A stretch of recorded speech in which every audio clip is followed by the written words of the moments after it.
Oh, yeah.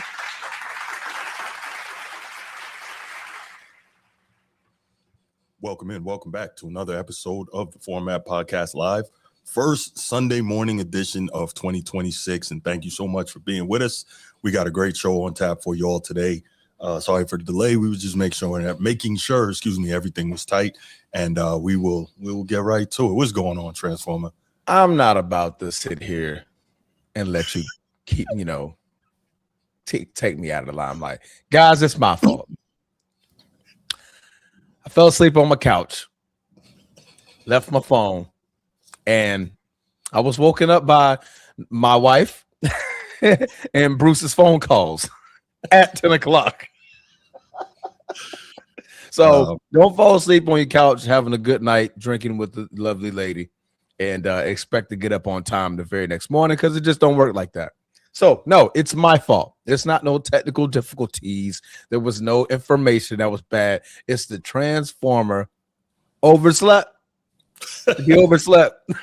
All right, so I'm gonna keep it real. We keeping it real in 2026. Respect due. But listen up, y'all. We got a great show on tap for you guys. Some really good topics, I think, and we think you should enjoy it. So we are going to do what we do. We're gonna shout out the channel members and make Twizzler awake again.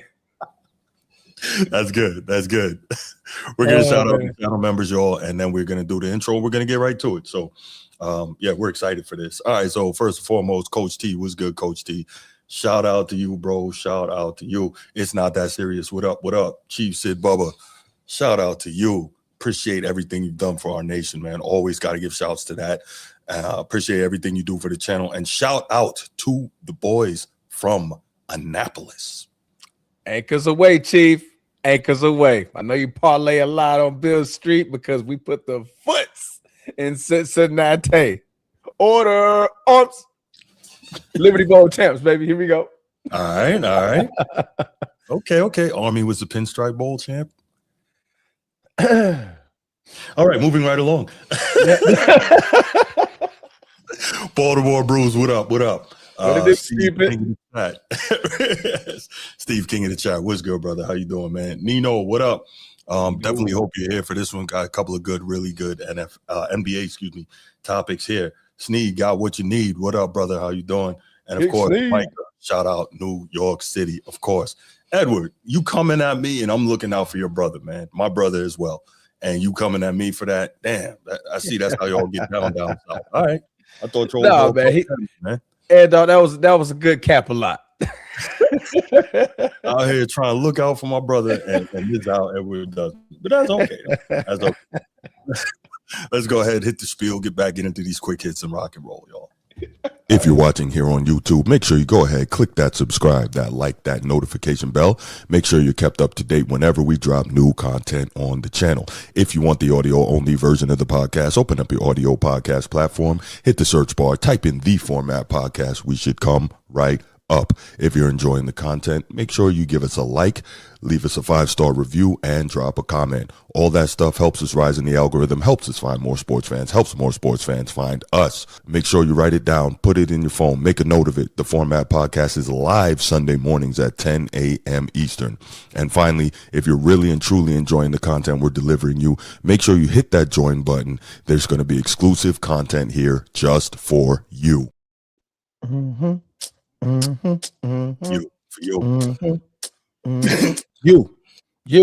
You hit that like button, hit that subscribe button. Make sure you guys are sharing it in those group chats. We get out to more people. We blow up the channel. You blow it up with us. It's 2026. You already know what we about to do, team. Let's go. All right. So first quick here, y'all.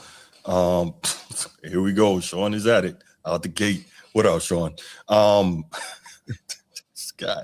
Okay. Yes, my first quick hit, only quick hit. The quick hit here is Tyson Fury, former heavyweight champion of the world in boxing, has announced yet again that he is unretiring. He is returning from fight Joshua. Yeah. He announced that he's coming back. Sure. His let's see, he posted on Instagram this past Sunday. 2026 is that year. No, this Sunday. today, I guess, earlier today. 2026 is that year, return of the Mac. Been away for a while, but now I'm back, 37 years old and still punching. Nothing better to do than punch men in the face and get paid for it. So there we go. It's a good day. Yes.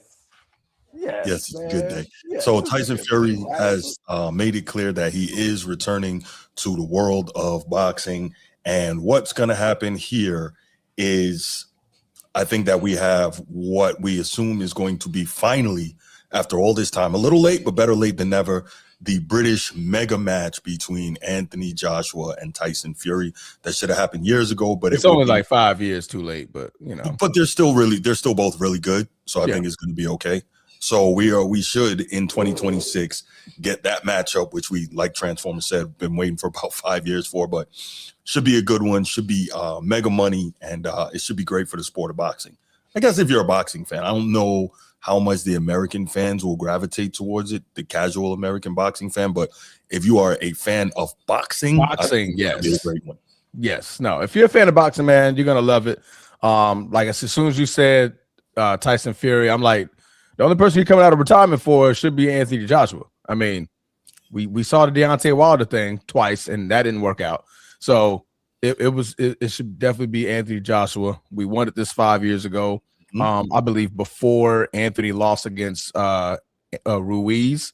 I want to say that was the Ruiz knockout that took him out of this fight. So it was definitely something that we've been waiting on. I mean, Tyson Fury just has to knock a few cobwebs off. I believe he fought Usyk last year. No, he last year was in 2024, December 2024. It's been over a year since he lost the second fight. Yeah. Damn, I thought it was like the top of the year, Bruce. December 2024. Sure? Yeah. I'm looking at it. Okay, December. Wow. Okay, that's why I feel like it's the top of the year. Yeah. Okay. All right. Yeah. So it's been over a year. Knock a few cobwebs off. What Anthony Joshua was out for like a year and some change before he beat the brakes off of Jake Paul. So as he should. So we're finally getting it, man. It's cool. Yeah, I like it. So I'll be watching it. Yeah, I definitely will be watching it as well. I'm very excited for that and looking forward to it. Hopefully they'll go ahead, they'll make it soon, and that'll be that. Yeah. All right. Final quick hit. This came off the top of my dome because it's just been a long time coming. I think we're at the juncture, guys, world, basketball world, NBA world, where it's time to move forward. Yes, I've been saying it's time to move forward. The old guard, the Steph Curry, LeBron James, the Kevin Durant, beat it. It's about time. It's getting about time. And I think that who's reaping it worse than the Lakers right now are the Golden State Warriors. Yeah. Draymond Green is yet again in the news for the wrong reasons at all, with yet another ejection in a game against, I believe, the who was it? The Kings? I think they played the Kings. I want to say the Kings, guys. Whoever they just played last. But another ejection for his second technical foul. It's just getting in the way of players, right? It's getting in the way of growth. It's just setting the wrong precedent for the players that's coming up behind him. I mean, of course, that he's been in the news against, for KD in bad situations about it being a teammate.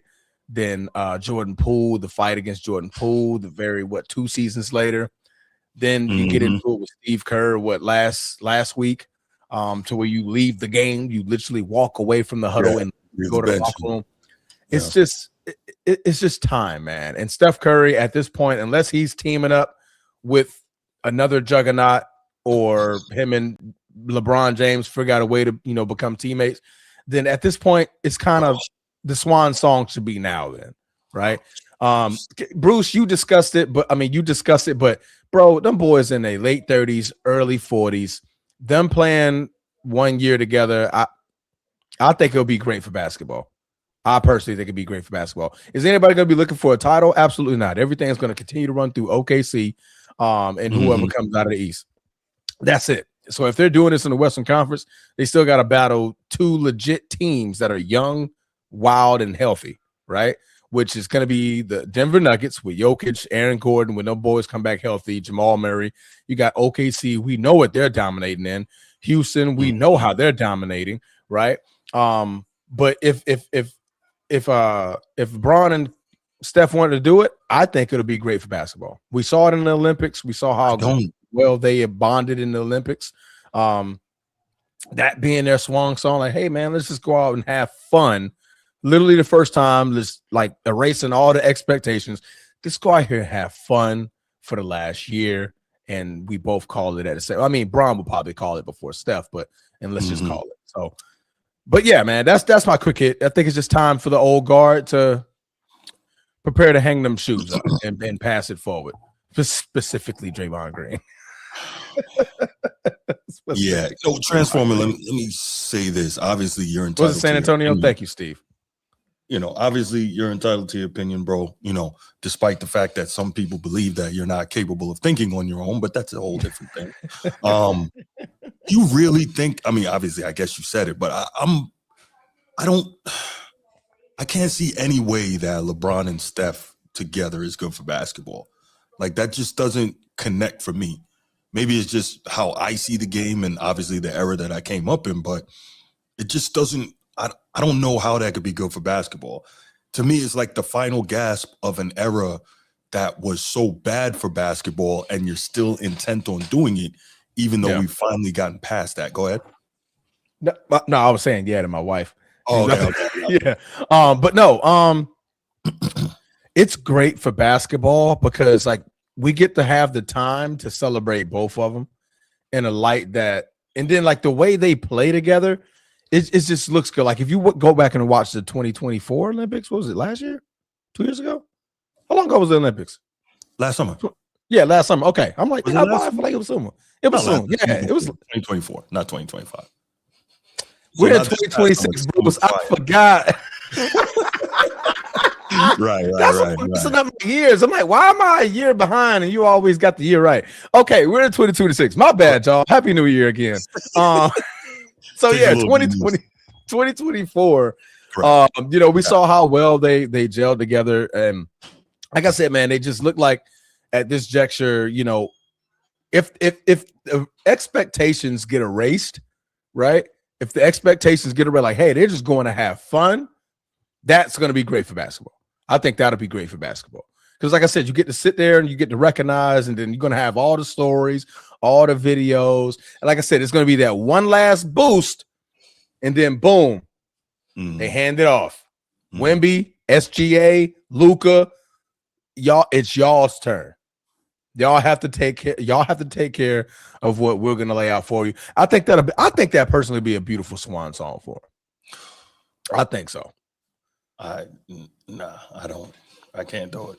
But again, Bruce, you're so locked in on no. It's been my competitor. Why would Steph want to do this? Right. And first of all, Steph done it already. That's why I'm shocked at how you thinking that Steph would care so much. He did it already. I think that's different though, and I totally get you. He did do it. I think it's different though because KD wasn't his direct competitor in terms of face of the league, championships, all of that, right? LeBron has been that guy. They played each other 3 times in the finals, right? Three times, 4. yes. Yeah, 3 times. 3 times. 3 or 4 times, whatever. They played each other a lot in the finals. So they literally stood in each other's way for championships. Part of LeBron's legend is it's 4. Steph. And, okay, well, there you go. Part of LeBron's legend is coming back and beating Steph after being down 1-3, never been done in the finals before, so on and so forth, right?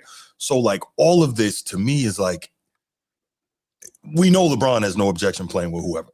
Yeah. But if it's to me, if it's Steph, I'm like, how? Why? Because again, I'm thinking I'm trying to beat you to 5 championships. So whether people agree or not, I can lay claim to this era. That's my thought. Neither one of them winning the title no time. So neither one of them going to win a title ever. So I think, like I said, erase the expectations of that, and they just go out there and have fun. No, I think it'd be beautiful. I personally think it'd be beautiful. I believe that to real competitors, the only true fun is winning. Yeah, when you're in your prime.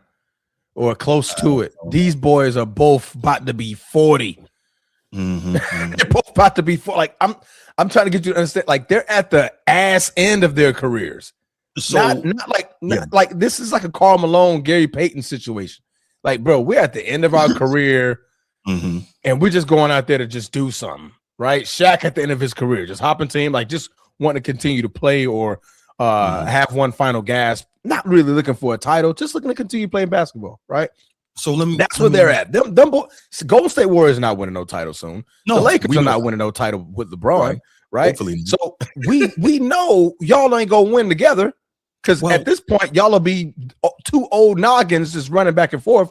But it's gonna be beautiful to see, like, okay, because now we get in the NBA, and I'm pretty sure Adam Silver's gonna do a very great job of making sure they're broadcasting. They're gonna get damn near the most televised games because again, you got Steph and LeBron, right? So I don't think to Steph it means that much because, like I said, when he first beat LeBron in 15, I think it was 15, right? Then Bron comes back, beats him in 16, and then he goes to get Kevin Durant, and they beat him twice back to back.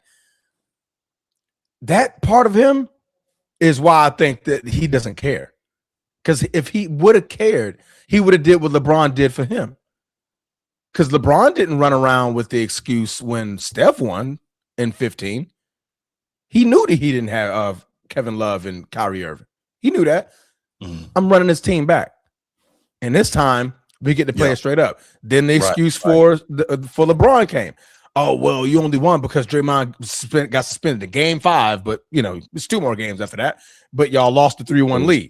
And then you lost ultimately to Steph Curry. Steph said, bump that. I'm not running it back. I'm going to get Kevin Durant. That lets me know Steph don't care. Steph don't care. He wouldn't give a damn about joining LeBron. Because if he would have cared about his legacy and how it looks that much, he would have just ran it back without KD. Because now the whole notion is that KD is the reason why you got them championships, not you. So when everybody tries to compare and be like, if I'm Steph, I'm trying to one up LeBron, he can't one up LeBron. Because them 2 titles up, nobody thinks that you got them. KD got those 2 titles. I got all 4 of mine. I got all 4. So when you we're not gonna go down when you dive into context, because you always say context matters, Bruce. It does, but we're not gonna go down there and say I got all 4 of mine when we know what he got all 4 of his. All 4. Okay. Whose name is on the Finals MVP? Okay. No. I get that, but that's not always the thing, though. D Wade stood back and let him have that. That. All right. Quick hit over, because that's absurd. Yeah. That's the dumbest shit I've ever heard. We're not gonna go down that. Yeah, I know you're not, because that's just dumb as shit. If the world saw LeBron take over, like, come on now, Dwayne Wade wasn't winning that damn MVP. He wasn't leading that team. We saw what that got him. Okay. The system needed to be LeBron. Dwayne Wade said, okay, it's LeBron's system. You're the MVP. You take control of this team. He stated that. Okay. Dwayne Wade knew. Like, bro, you got it, man. You here. You got it. All right. Let's keep going. Yeah, I ain't even going to do it. 20 minutes. There you go. Where were we? Okay, so let's go ahead and let's do this. Let's move to the first topic. And if y'all notice, I actually put a link. I pinned the link to the show in the top of the chat. And I just thought about this transform. I would have discussed it with you previously. I just thought about it. The reason I pinned the link is because there's a special someone in the chat that I want to join the show with us here today. One person and one person only. Do you know who that person is, Transformer? Take a guess. My brother. Take a guess. I do, yes. So, Edward, I'm calling you out in front of the whole world. Click the link and join the show, because this is for you, Edward. This is for you. Click the link and join the show. I'll give you a minute, brother. Hell, you man. And you only, Edward. I'm waiting for you. Come on, Ed Dog. Where you at, Ed Dog? What happened, man? Yeah. Uh-oh. What's going on? Yeah. What's Not you, going Steve. on? Not you, man. Well, if it's a link to the show, then we'll see who it is. Right. I'm waiting for him. I'm waiting for him. And if he doesn't click the link, then the whole world can see what it is. Coward. Come on, that dog. I'm waiting for you. Mm-hmm. Hey, Chief Sid Bubba, just like Ed Dog's knees are gone. Yeah. He don't want that. He don't want the smoke. Well, we know why they gone. He needs new knee pads. Jokic, duh. Okay, I ain't even talking about another man's This ain't even about that. I just think it's just I'm waiting for Ed Dog to click the link. Blame New York. A lot to say on this topic.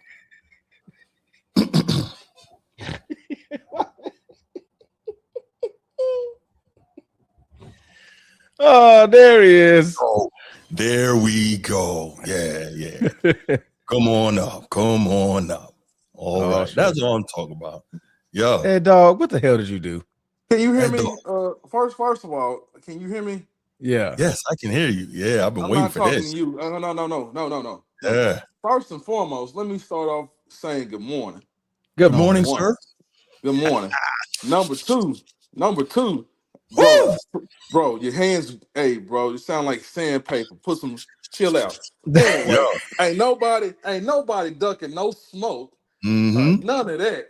Mm-hmm. None of that smoke. So you can stop the cheesing already. All right, stop cheesing. I'm up on the show. Let's go. Good. Here. All right, let's get to it. So, as you can see from this topic, Jaylen Brown is on fire, right? So let's go back a little bit, right? As we can remember, as my Boston Celtics shamed themselves in the playoffs last season against the New York Knicks, division rival New York Knicks. Yes, I'm saying it again.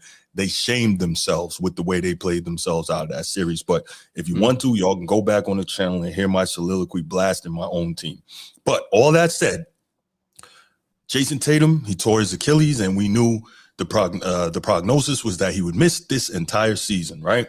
And I kept hearing from a certain guy, Ed Dog, who loves Jason Tatum and thinks Jason Tatum should be the face of the league, a whole different discussion. I kept hearing from him, what are the Celtics going to do? What are the Celtics going to do? I said, well, we're going to find out what they're going to do. And then, right, when the season started, the Celtics were struggling and Jaylen Brown wasn't playing well. And every morning I'd wake up and I'd see texts and Instagram posts and tweets and all this about how Jaylen Brown was trash and the Celtics were garbage and how much they needed Jason Tatum. And let me be clear, they still need Jason Tatum. Right? They're 1A and they're 1 and 1A. Jason Tatum and Jaylen Brown, right? They still need Tatum because I know they can't win a championship without either one of those guys. Correct. That said, every morning I was getting a whole bunch of this. 50. Brown is trash. This, that, and the yes, sir. This, that, and the third. Right? Cool. I mean, all of a sudden, hold on. I'm not done with my opening yet, sir. No. Go ahead. You got 5 minutes. Go ahead. All of a sudden, I started hearing I stopped getting those messages, and I stopped getting those texts and tweets and Instagram reels, and I wasn't hearing anything else about Jaylen Brown. All of a sudden it got quiet. And I didn't even notice because, I'm wrapped up in football, right, Transformer? We're wrapped up into the NFL coming down the home stretch, and we wrapped up in the college football playoff, and I'm wrapped up in Notre Dame and USC and this, that, and the third. And then it occurred to me just a couple days ago. So wait a minute. The Boston Celtics are 1/2 game out of the 2nd seed in the East right now. And Jaylen Brown, all of a sudden, especially with Jokic, prayers up for Jokic. Hope he gets back soon. Especially with him now seemingly out of the MVP race, Jaylen Brown is all of a sudden inserted into that race with SGA and Cade Cunningham. Well, would you look at that? A guy who's trash and a guy who can't do it and never said he was trash. You said he was. You absolutely said he was. You said he was trash. You said the Celtics were trash. Don't lie. Don't come on here capping as you like to say. Hold your horses. Hold your horses. Go ahead, Ed Dog. Go ahead, say what you got to say. Go ahead, tell some lies. No, I did not say he was trash. You did. Never said. No, I did not. That's not on wax, sir. I never said he was trash. You did. But go on. Okay, Bruce. Okay, look, let me just say this right here. Yes, Jaylen Brown is doing. He started off slow. The season started off real slow. They couldn't get it done. Even though he is the captain of their team, he's the leader. He didn't have his second leader that wasn't there. He's out for the season with his Achilles. So I think right now the record without Jason Tatum, Jaylen Brown is 22-17 without him. And his numbers went up. And absolutely, I am glad that these American players are being in these conversations. No. We're not talking anything about that. No. Don't. Whoa. You said it was my turn. You said it was none of that. No, let's keep it to Jaylen Brown and how wrong you were about him and the Celtics being trash without Tatum. Let's keep it there. Hey. I never said that he was garbage. Okay, yeah, Bruce. You did. He wasn't doing what he was supposed to be doing in the beginning of the season. He's turning it around just like Kawhi Leonard, but this is not about Kawhi, even though he's been balling too. This is not about Jaylen Brown. This is about Jaylen Brown. He's doing his thing, Bruce. What more do you want me to say? No. I want you to say, Bruce, as usual, you were right and I was wrong. Go ahead and say that. Hold on. You is not usually right. Don't do that. You know better than that. Yeah, I do know better than that. What are you talking about? You know better than that. Yeah, I'm usually right. No, I do know better than that. I do know better than that. So anyway, Ed Dog, all of a sudden. So let me ask you this, Edward. Why are you no longer texting me with these Jaylen Brown is trash and the Celtics are trash without Tatum? Why am I not getting any more of these memes and reels and texts and tweets and all that? Can you explain to me why I'm no longer receiving those and haven't been for a while? He's doing his job. That's why. Oh, so what you're saying is you took advantage when you thought it was favorable to you, but when you realized how wrong you were, you had to be quiet and sit in the corner. Is that what you're saying? I'm sorry. Sit in the corner. I got you. Sit in the corner. I'm sorry. But hold on. I don't want you to go anywhere though. Transform. I'm gonna get you in a second. Yeah, don't go anywhere, Edward, because I got some information for you. Okay. So this season, as of right now, Jaylen Brown is averaging 30.1 points per game, right? Over his last 15, he's averaging 32. He's averaging 6.3 rebounds per game on the season. Over his last 15, he's averaging 7. He's averaging 5 assists per game on the season, career high. Over his last 15 games, 5.7, once more career high. Field goal percentage, he's averaging 53 over his last 15 games and 51 for the season. He's shooting 37% from 3 and 45% over his last 5 games. Jaylen Brown is killing. But it's not just that, though. He averaged 32 points per game in December, which is the highest scoring average for any Celtic in history in the month of December. 31.7 to be exact. Before we 32.1, but 31.7. 31.7 for the month of December. Thank you, sir. But the point I'm trying to make, where you get 32 from? Look at you. Already. You rounded up. Never wrong. 32, but that's okay. No, you know what? Okay. My brother Transformer corrected me, and I appreciate that, sir. That's because I'm looking at the information. Let's keep going. Right. Let's keep going. Yeah, let's keep going. I know you want to rush me through this because it hurts you to be embarrassed this way publicly, but this is what I do. So anyway, he's the only East player to average 36-5 in the month of December. I didn't even have that, but thank you, Transformer. I didn't even have that. 30+ points in his last in 9 of his 10 games. That's right. So here's the other thing, Edward. This is where I want to go with you for a second. We know what the Celtics represent to the NBA. They represent what the Lakers represent to the NBA. A large percentage of the all-time greats in this game come from the Lakers and come from the Celtics. We know that. So anytime you are a franchise leader in any category for the Boston Celtics, that puts you in elite company in the history of this game. Would you agree with that, Edward? Would you agree with that?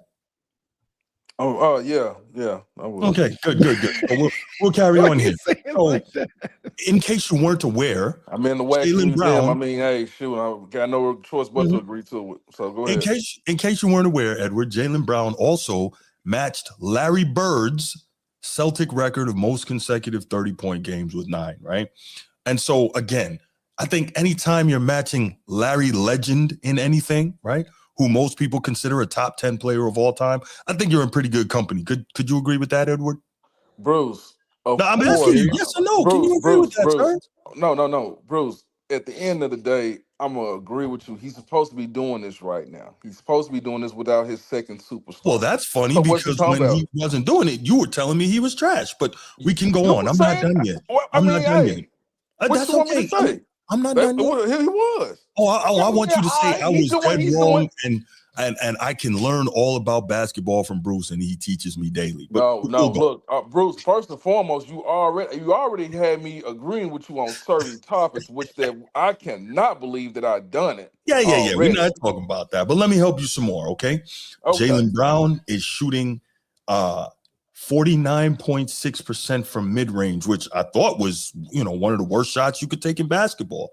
But he is shooting a league-high volume of mid-range shots, and he's shooting it at nearly 50%, which is absolutely insane. You don't see that from too many players other than like a KD in the mid-range, right? But that's okay, though. So, we're seeing all this stuff going on, and it's not just the stats or the scoring. We're seeing the contribution to winning that Jaylen Brown is doing for the Celtics, the contribution to winning. So it's amazing to me, once more, that early in the season when they were, getting used to playing without JT and trying to figure out what was going on, I was getting all those texts and tweets and reels and messages and memes and all that. I don't remember sending all that, Bruce. I don't remember doing all that. Of course you don't remember that. No. Cowards have bad memories, but that's okay. I was just talking about Joel Embiid and everything. No, we're not. No, we're not bringing anyone else's name. But before you go, I would love to hear. I got to correct you on something, though, sir. I don't remember seeing you all that stuff about Jaylen Brown. And all you were definitely doing that. You were definitely doing that. Reverse. Transformer, can I get your thoughts on Jaylen Brown and what he's doing in this season in the absence of his number one gun, Jason Tatum? Number one gun. I'm glad you said that. Let's keep going. Yeah, his partner. A very, very high note and a small low note. Yes, sir. If I get the chance to speak, Eddie. Very, very high note and a small low note. Mm-hmm. Very, very high note is that it's been quite impressive. We know that the new Boston owners, the brothers, came in and just dismantled the Celtics as far as a roster construction standpoint. And it only made it worse that Jason Tatum is out with the Achilles injuries for the year of 2024 and 2025. So what Jaylen Brown is doing over the last month has just been incredible. Last night dropped another 50-piece. Yes, it's against the Clippers. We get it. But that's also against Kawhi. Where was Kawhi? But anyway. I don't know. Well, he might have been gone, might have been vanished, or he might have been bent. Who knows? But Jaylen Brown has been balling. The Celtics are right now in a position that I didn't see them being in. I don't even think Bruce even saw them being at this juncture of the season. So it's quite impressive. 22-12, 7 of the last 3 they've won. Their differential in points per game has increased, and right now they're in a good position. Yes, it's the East, but still in a good position to be a top seeded team in the Eastern Conference. The small low note. Yes. The small low note is that I think this is more comparable to what my Lakers are doing. Okay. It's going to be a great regular season. Mm-hmm. And they're going to be a top 4 seed. Both teams, I believe, can be a top 4 seed.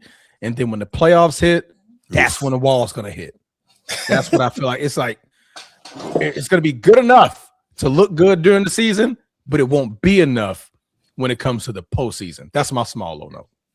I think you might be right, but now we're starting to hear the whisperings that Tatum could be back for a postseason run, depending on what it is. I don't think I don't know if you do that. I don't think you should. I wouldn't do that now, bro. I wouldn't either, Edward. I agree with you. He wouldn't. He should do that. I agree. I'll say now, we're hearing the man is what he gets paid. What, $75 million a year, 70 something million a year. Monster. Let that man rest, man. Get that man a full season to recover, and let that man come in the off season, train with Jaylen Brown, get some pieces, right? Get it together, and then make your move next season. So coming back this year, I think that's just it's a stretch. It's a stretch. It will be quite impressive for his recovery. But then again, what Tatum are we getting? Right. Your first year post Achilles is not always a good year. Yeah. And you're coming in the midst of a team that is already jailed after 82 games and already in position to make the strongest push they can. Yeah. Now they have to insert a now recovered Jason Tatum to read the chemistry. It's going to be all messed up. Yeah. Listen, I agree with you. I do. part of me would like to see it if he's cleared and if he really can be. But then you have to do it probably before the postseason starts, so you can get a bit of a ramp up and you can get back used to game speed and all of that. And then, as you said, the biggest key there is the chemistry, working that in. And I don't think Jaylen Brown would mind, but we're talking about the whole unit.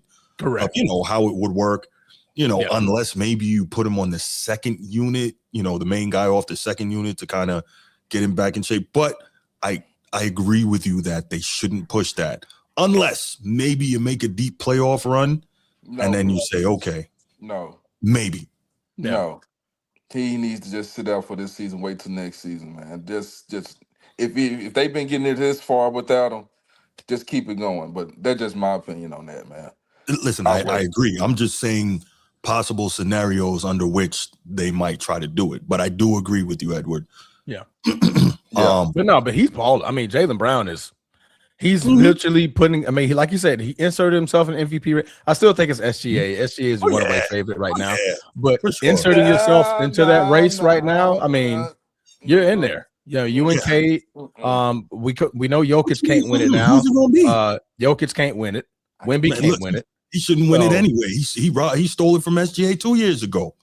I'm not going to say all that, Eddie. Eddie, listen to the sound of my voice, Eddie. Eddie, wait a minute. Listen to the sound of my voice. Jokic can't win it. Huh? No, he said he robbed it from him 2 years ago. No, he didn't. That was AI. Oh, okay. That was AI. Okay. Keep going, Transform. That was my chat GPT. Chops up, but go ahead. Keep going. But no, man. Brown has inserted himself into an MVP race that I think involves him, Cade Cunningham, SGA. Yes. I throw Jalen Brunson in there, and I'll keep Luka Doncic in there because he's still leading league in scoring. You're typically going to be in that top 5 percentage of the race when it comes to the MVP.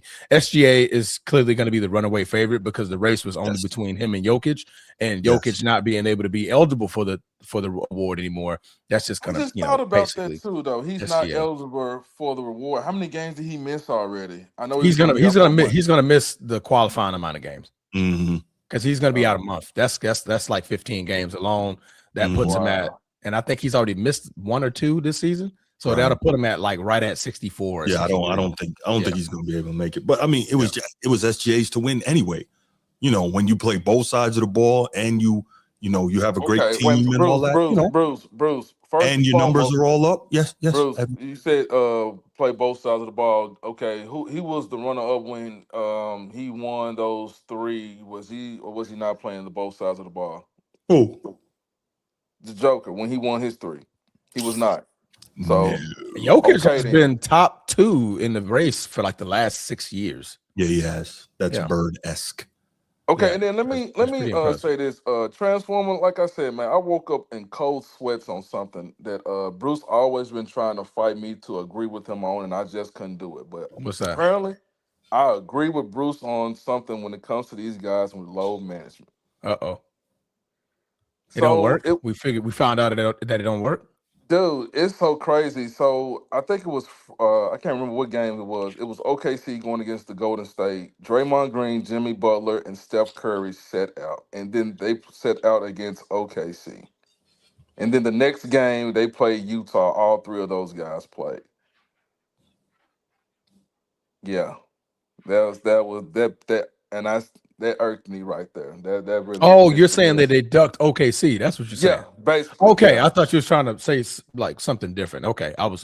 Yeah, that was whack. That's just ducking. That's just ducking right there. That's honestly just ducking. What's going on, Sneed? Got what you need, man? We miss you, brother. That's right. Follow his tech channel. That's right, Sean. Follow his tech channel. That man will fix your computer live in front of you. He will fix your internet service Verizon, in front of you. This is Verizon. I got Verizon. If you got problems, man, call Sneed, bro. Right.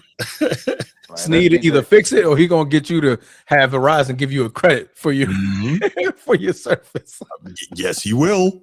Yes, I know this. Sneed is that guy, bro. He's that guy. Yeah. Don't let him fool you, man. He's like the El Chapo of cellular service. Okay. Yeah. But let's keep going though, Bruce. I got no pushback from you, man, when it comes to Jaylen Brown. Oh, man. You can't. Nah, I You can't. can't. You don't have to tell me Yeah. you don't have pushback. You can't. No, I can just sit. You were dead wrong. Yeah. No, first of all, I was not dead wrong because they was losing at the beginning of the season. All right, they was But trash. you were talking greasy, talking about how he was trash and this, that, and the third, and you were sending stuff every day. But now it's Mike. real quiet over there. What up, Mike?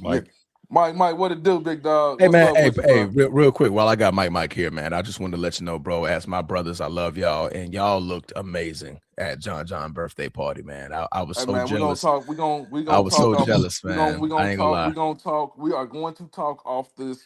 When you gotta have the Patreon. I'm just gonna leave it at that, bro. Oh no, Oh, I'm just talking about how y'all dressed, man. Y'all, everybody came fly. Y'all came ready. I was like, dang, man. Like, then I saw my sister netball. I'm like, dang, man.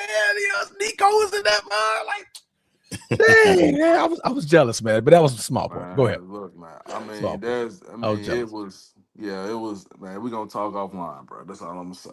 no But doubt. anyway, Bruce, anything else you got for me, big bro? No, man, I'm surprised you showed up, man. But good I for you. was gonna duck. I Wow. told I'm not Good for ducking no you. smoke from you, dog. I'm Okay, not cool. ducking. Because believe me, there's some more topics for you. So There's yeah, no more Uh-oh. we're topics or gonna get you nothing. on I there. mean, we can't And talk about Joel Embiid and versus the Joker. Joker's finna be out, so there's no topic to talk about. okay, don't worry about it. I got you. And next time you're gonna show your face because I want everybody to see the dumb looks when I dismantle you. So all right, so we're gonna do that. All right, Bruce, man. Y'all be you, man. All right, Transformer, you be you, man. Water be. Hey, all right, man, well, be you. Water. I had to do it, Transform. I'm sorry, man. I had to do it. Man, that came out of left field. I'm like, oh man, what's going on? What happened? I had to do it. All right, y'all. Let's take a couple calls, man. What do you guys think about what Jaylen Brown has been able to do this year so far in the absence of Jason Tatum? What do you think about the Celtics' prognosis for the remainder of the season? You know, providing health. We always look at these things, providing health. And do you guys think the Celtics have any opportunity to make a run in the East, which we know is considerably weaker than the West? 904-219-8264, 904-219-8264. Hope to hear from you. Let's go. Oh, damn, that was quick. All right. What up, Sean? Man, what's up, Bruce? What's up, Transformer? Maintaining, brother. Good to hear from you, man. I ain't gonna lie, man. You know I hate the Celtics, man. As you should. But I can't even lie, man. Jaylen Brown is on a roll. Mm-hmm. You know, he's looking like a top 3, top 2 shooting guard out here. Mm-hmm. Yeah. You know, and I can't even front. And I do believe that the Celtics is in a better position than the Lakers right now because, you know, they still having a great momentum as far as their schedule goes. Mm-hmm. And eventually they're probably gonna be, you know, they're gonna be probably in the top 3. Mm-hmm. Now, do I think that they're gonna win a championship this year? Absolutely not. You know, I mean, I do believe that the Knicks and Detroit is gonna beat them. Okay. But but you know, I mean, overall, I mean, I think the Celtics for what they did right now, Mm-hmm. I think it's impressive. You know what I mean? They able to bounce back while you know, they have their secondary players you know, getting healed. Mm-hmm. And yeah, they probably gonna win maybe like 50 games. Yeah. You know, so that is awesome. No doubt. So let me say this, Sean. I will correct you. I think so. The Lakers, and not to compare, because obviously one's in the East, one's in the West, and that's a monumental difference. I know Transformer agrees with me on that. I think the thing is that the Lakers clearly have more horsepower. I think the biggest difference is that the Celtics defend better. Yeah. But when you look at what the Lakers can do to you offensively, we can't compete with that. But the fact that we play better defense, I think, you know, keeps us in things a lot more so than the Lakers. Would you agree with that, Transformer? Okay, I mean, we have better offensive power if it wasn't for our anchor. You know what I mean? We have an old-ass anchor in our team that is like that's stopping us from actually scoring like that. But you know, but you know, as far as the Celtics go, I mean, yeah, you guys have better defense. You guys have some good better defense. Not like you know, like the best defense. Right. You know, you guys have better defense. You know, I can admit that. Yeah. shoot, you guys probably have a better bench than the Lakers, which which I ain't gonna lie. Yeah, Man, with Simons a lot, not by a lot, Yeah. by a little. Yeah. So, hey, man, at least, hey, you know what I mean? When it comes to you hating on my team for USC, at least you actually speak some facts out here, man. I can respect that. I appreciate that, Sean. And by the way, I don't hate them. I feel the same way about them as I do the Lakers. I don't hate USC. I think that college football is so much better when they're great, much like the NBA is great when the Lakers are great. There's certain programs and certain franchises that the sport needs for the most part, you know. So I just think that's what I think. I don't hate USC. I was bothered by all this nonsense, but you know, you all know how I feel about that. It just makes it look worse. About that, you can go back and watch the show where I discussed it. It just makes it look worse when they just haven't been as relevant since Reggie Bush. You know, it just hurts. I mean, yeah, that's true. I mean, we haven't been relevant since Reggie Bush. You know, we tried. And unfortunately, you know, I mean, things did not work out. You know, we could have actually had a better season as our quarterback did not mess things up. But at the end of the day, you know, I mean, USC, hey, they're probably going to win another championship in the next four seasons.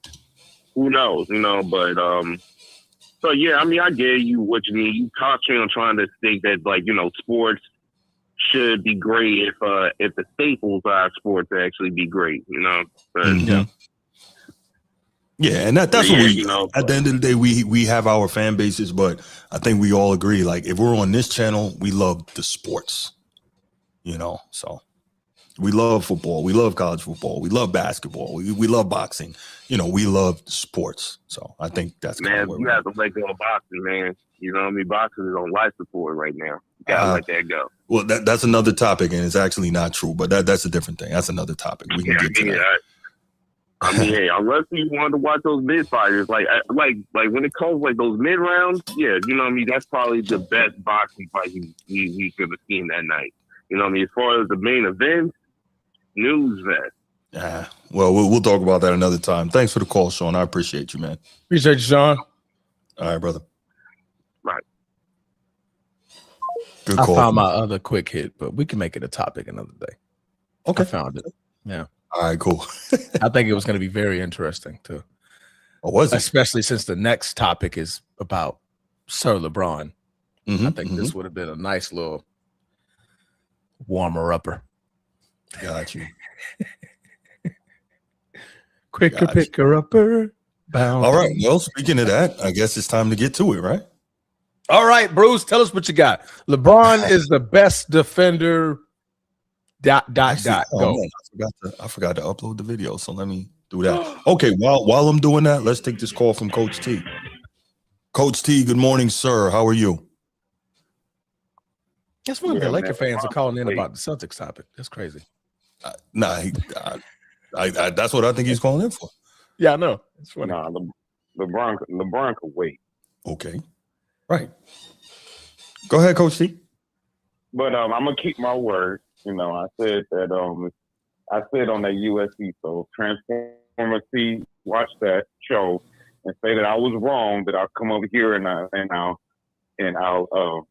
tell you, Bruce, that you were right. Even though it's not the fact. It's not that.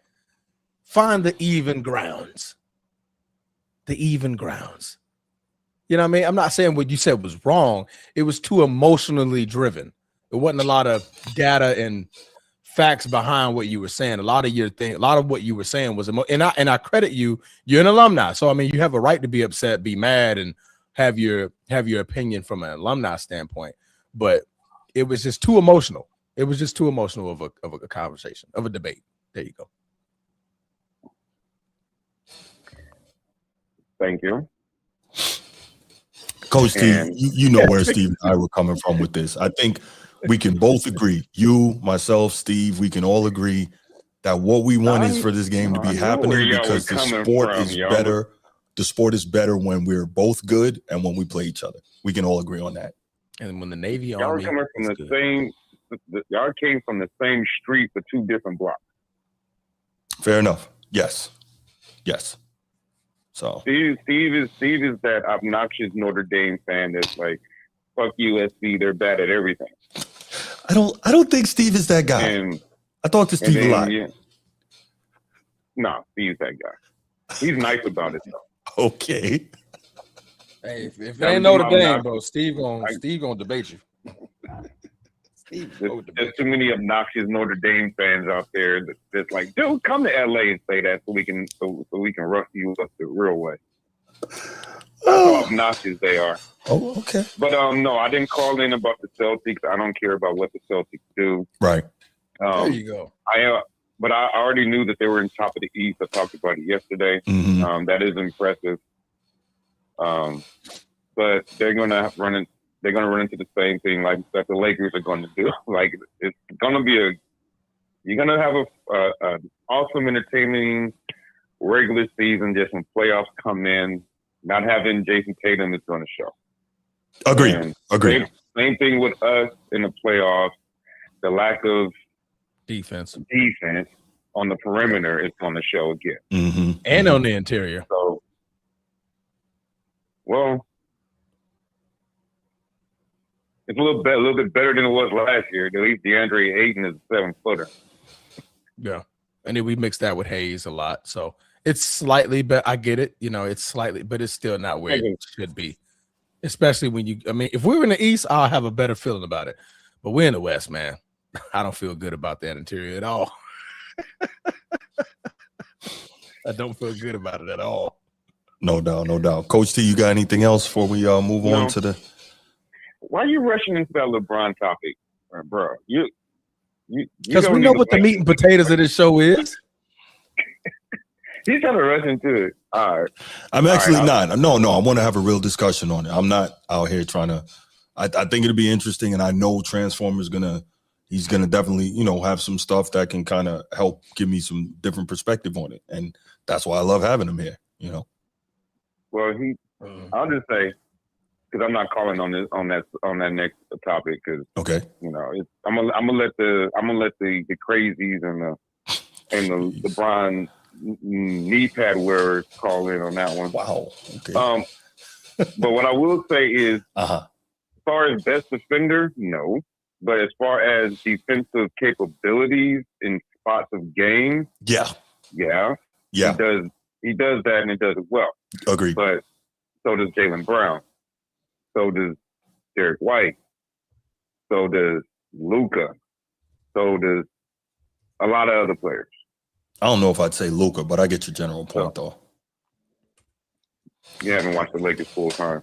No, I have not watched. He at least is making a better effort than he did in Dallas. Okay, that's true. Luka? Not leaving him much, but it's true. Yes, he is making more effort. Yeah, he's making. Yeah, which I can see the effort there. But we know, Luka's never going to be in that. I don't think anyone expects that conversation. And the thing is that as a fan of basketball, not just a Laker fan, you at least see him trying now. Mm-hmm. And I'd be like, sometimes he get cooked. I'm like, well, damn, he tried. He was in front of him. He bodied him up. He just got worked. He just got worked over. I'm not expecting him to turn from one of the worst NBA defenders to an elite defender. That's just not going to happen. No. Let me ask you this, Trent. When's the last time you seen Luka get dunked on trying to contest the drive going to the rim? That you just made my point. Never. Yeah, I'm like, okay, I can't even think ever. I think a lot of guys make business decisions now because of the. Not until this season. He got dunked on? Not until this season.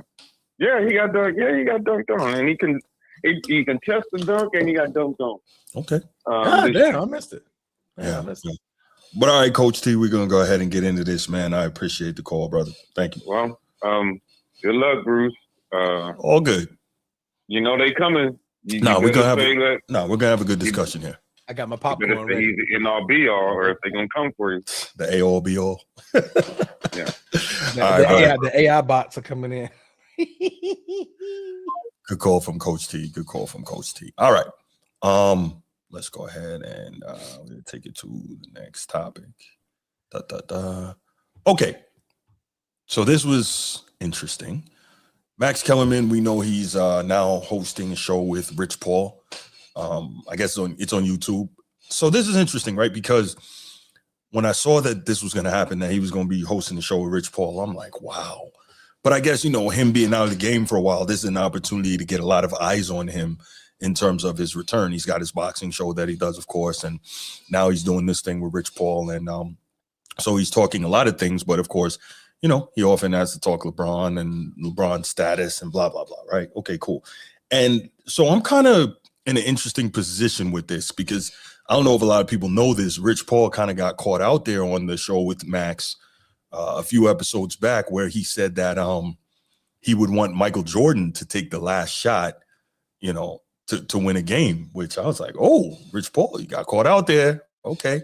So he's like, yeah, he wants LeBron to set it up, blah, blah, blah. He wants Mike to take that last shot. And obviously, if you're in that LeBron camp, whoever that may be, Shannon Sharp or Nick Wright, Rich Paul, whoever else, everything has always got to be, LeBron, basically trying to come up with some explanation why LeBron is the GOAT, blah, blah, blah, right? That's just part of your job. Draymond Green now, that's just part of your job if you're in that camp or aligned with them in any way. And I thought it was interesting that Rich Paul admitted that. And also, I thought we were going to get some real honesty on a regular basis from the show because at one point, Max Kellerman pushed back on Rich Paul and said, look, basically not a direct quote, but Michael Jordan is the best player of all time. And, LeBron he can't be that, right? Okay, cool. Yeah, he puts him at number 2. Kellerman, that is. Right, yeah, he shouldn't even be that. But that's a whole different thing. So he said that, which I thought was cool, okay? And it's not that Max can't say what he needs to say, is that normally when those guys put you in that position, it kind of ropes you into, the company talking points, right? So you got to do that. And so anyway, Max Kellerman I think it was on the first episode of the show. I should have got the sound, but I didn't have time to get it, so I apologize. But he told, and this is something that he said actually in his defense, he said this on First Take years ago, that he believes that the 2012-2013 LeBron James is the greatest defender that he's ever seen. And I was like, wait, what? Max, you're not 12 years old. You're not a little kid. You're not a raging, LeBronite or whatever you want to call him. I was really shocked by that statement because I'm like, you've been around basketball long enough to know better than what you're saying. Now, does that mean LeBron was not an absolute monster at this period defensively? Oh, absolutely. Because one of the things that I've said was I thought that this Miami Heat team with LeBron at the point of attack defensively was probably the second best perimeter defensive team I've ever seen. And I was always amazed at how quickly they made great defensive plays and turned that into a basket in like 3 dribbles or less, right? And I know you know what I'm talking about with that transformer. Mm-hmm. Like these guys get a steal, a block, a rebound, whatever. And the ball's up in the air. 2 dribbles, right. Or an ollie and somebody getting boomed on. Or it's, look at LeBron moving his feet here. This is crazy. And this is why, remember, I was arguing with you and Sneed, and I'm not saying you guys were wrong. Why I was saying I felt like the Miami LeBron to me was the peak LeBron, because I think the out of this world athleticism put him on a whole different level, right? On both sides of the ball. And so, yes, he was a fantastic help defender. And that's kind of the thing. I'm glad you showed that clip, though. That's because it's a lot of play. Like, folks forget LeBron, he could play defense. He was a good defender at one point of his career. And folks just like, he's never been a defender. No, that's a lot. And you guys, there you go. You guys know I'm not a LeBron guy, but that LeBron was crazy. And that's why I'm not saying you and Sneed are wrong. That's why for me, that LeBron, I think, is the best LeBron. Now, I guess I totally understand you guys' argument. Right. So, that's where I am on that. But back to the defensive point, we saw some of what he was doing. And like I said, his athleticism to me is what made that difference. But when I look at all-time great defenders, right? I look at, okay, let me say this. We've heard the expression, jack of all trades, master of none, right? I don't believe that if you do everything, you can be great at everything. Human beings aren't made to be that way. That's why, like Bruce Lee, God bless the dead, once said, I don't admire the man who knows 1,000 kicks. I admire the man who does the same kick 1,000 times. See what I'm saying? Because if you're trying to do everything, you can't master one thing. And so you can be really good at a number of things, but you can't master any one thing. And so when it comes to LeBron's defense and they say, well, he could guard all 5 positions and he's a versatile defender. What up, Blue? Bruh. I gave her a treat to wake her up and she ate it and went right back to sleep, man. But yeah, when it comes down to it, yes. And you and I had this discussion on the show. He could guard all 5 positions, but he can't lock down any position. And to me, when you're talking about somebody being the greatest defender of all time, I think you should be able to do that. Before we get into some more footage from some other all-time great defenders, Transformer, what do you think on what I've said so far on this topic? I mean, what you're saying isn't wrong. Miami LeBron was a great defender, in my opinion. Not saying he was the best defender in the league at that time. No, it was other great defenders that were better than him. But it was the fact that, like I said, in that clip you saw, and I say this a lot of times in my debates, folks forget, like LeBron used to sit in that chair. Like he could sit in that chair when he wanted to. We saw glimpses of it at Cleveland. Now, granted, Cleveland, in my opinion, was just the most polished version of LeBron that we've ever seen. From the 3-ball, from the triple threat, from the facilitating, from like you just couldn't stop him. It was just like he was still athletic. He was still dunking on you. He's still playing passing lanes. He's still crazy in the break. He's still a locomotive running to the basket. It was just like he had everything polished in the one package, and you just couldn't do nothing with it, right? Versus like, we saw what happened in Miami. Like you could get to him a little bit. You send 4, you send 5. Dwayne Wade was kind of at the end of his career when it came to the knees, and Chris Bosh's injury. So it was a lot more you can just hone in on LeBron on, because he wasn't just as polished. And I believe Steve Kerr said this as well. He said 5 years ago, before the back and forth between him and the Warriors and the Cleveland, he said 5 years ago, LeBron was great, but he was like, we didn't fear him as much. And he was like, but this one, we're terrified. So we're terrified with everything he can do. Like he can do literally everything on the floor, and it just makes it difficult for us to coach against. But in retrospective, I have no idea what Max Kellerman is trying to say. When you first brought this to my table this morning after I woke up, but I'm like, okay, maybe he didn't say ever, because ever is a extremely egregious take.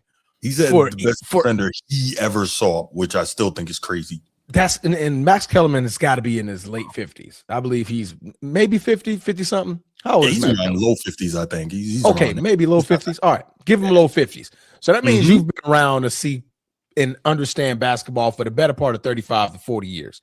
Like you've had that amount of time, right? So you take 40 years back from the day, it is 2025. That means in 1985, you was able to watch defense and watch an NBA and grasp everything that you were watching. I highly doubt that LeBron was that guy that you saw in that 40 years that was the best. If you were to say like Ron Artest or Kawhi Leonard or I almost said Draymond Green, Tony Allen, like those type of guys, like when you're looking at it from a guard perspective, not looking at it from a center, the Ben Wallace's, the Dennis Rodman, like not all those guys, but I'm looking at forwards. Scottie Pippen, for example. Scottie Pippen was always was a defensive guy. LeBron being the best at like, no, Max, this is the check. I think I hear the check. I hear the right. Cha-ching. Oh, there it is. All right, there it is. I got to get back into the mainstream media. And what way do I do it? By not causing a rift, or something to debate about. Like we're debating about it right now about LeBron being as great as a defensive player that he was. Yeah. There was one year that he did finish runner-up for Defensive Player of the Year. That was LeBron's best defensive year. That was his best year, right? But there's no way you could say you saw the best defender ever in no DPOIs. So nobody else saw it. Nobody else saw the best defender ever, with no DPOIs. That just don't make sense. Right. It just don't make sense. So let's go to I agree with you totally. So like I was saying before, a big part of it for me is you got to be able to lock people. You got to be able to put the clamps, and I'm not talking about put the clamps on for selected stretches. Like we hear this whole, he locked up MVP Derrick Rose. Lies. right? You kind of hang around, and then in the fourth quarter, you take him for stretches. That's not locking somebody up. I've consistently said that. I want to see, this is my assignment. Give me that. I'm going to control him or lock him down. Now, the great offensive players, it's very, very difficult to completely lock up. But in fairness, we saw Gary Payton with Michael Jordan as his defensive primary assignment in the NBA Finals hold this guy to like 5 of 20 shooting. That's a very, very difficult thing to do. To me, that is elite. But let's look at some of the all-time great defenders. And obviously, there was just too many for me to cut, a whole clips of. But just watching here, I separated them into bigs and then perimeter. Now we see my guy Dream here, right? Now it's so funny. They always talk LeBron-esque. Chase down, but don't say that. Don't say that. LeBron-esque. Right? I was about to say, they always talk about the chase down blocks. A lot of guys did it. That right there, that we just saw, is the greatest block in history, in my opinion. Saved the championship. There we see D-Rob. Had a season average 4.5 blocks in the league. That looked Wemby-esque. Dominant. Would you stop being disrespectful? I'm not being disrespectful. That just how you can say is Wemby-esque and Wemby came after him? I mean, because now we see Patrick Ewing. I'm trying to relate the new viewers to the old guards, man. I gotta give some perspective. I got you. Now we got Mount Mutombo, king of the finger. There we go, Mount Mutombo. And you know what I love about these old time big men defenders? Like, clinching, my bad. Twerk, yeah, right. Twerk.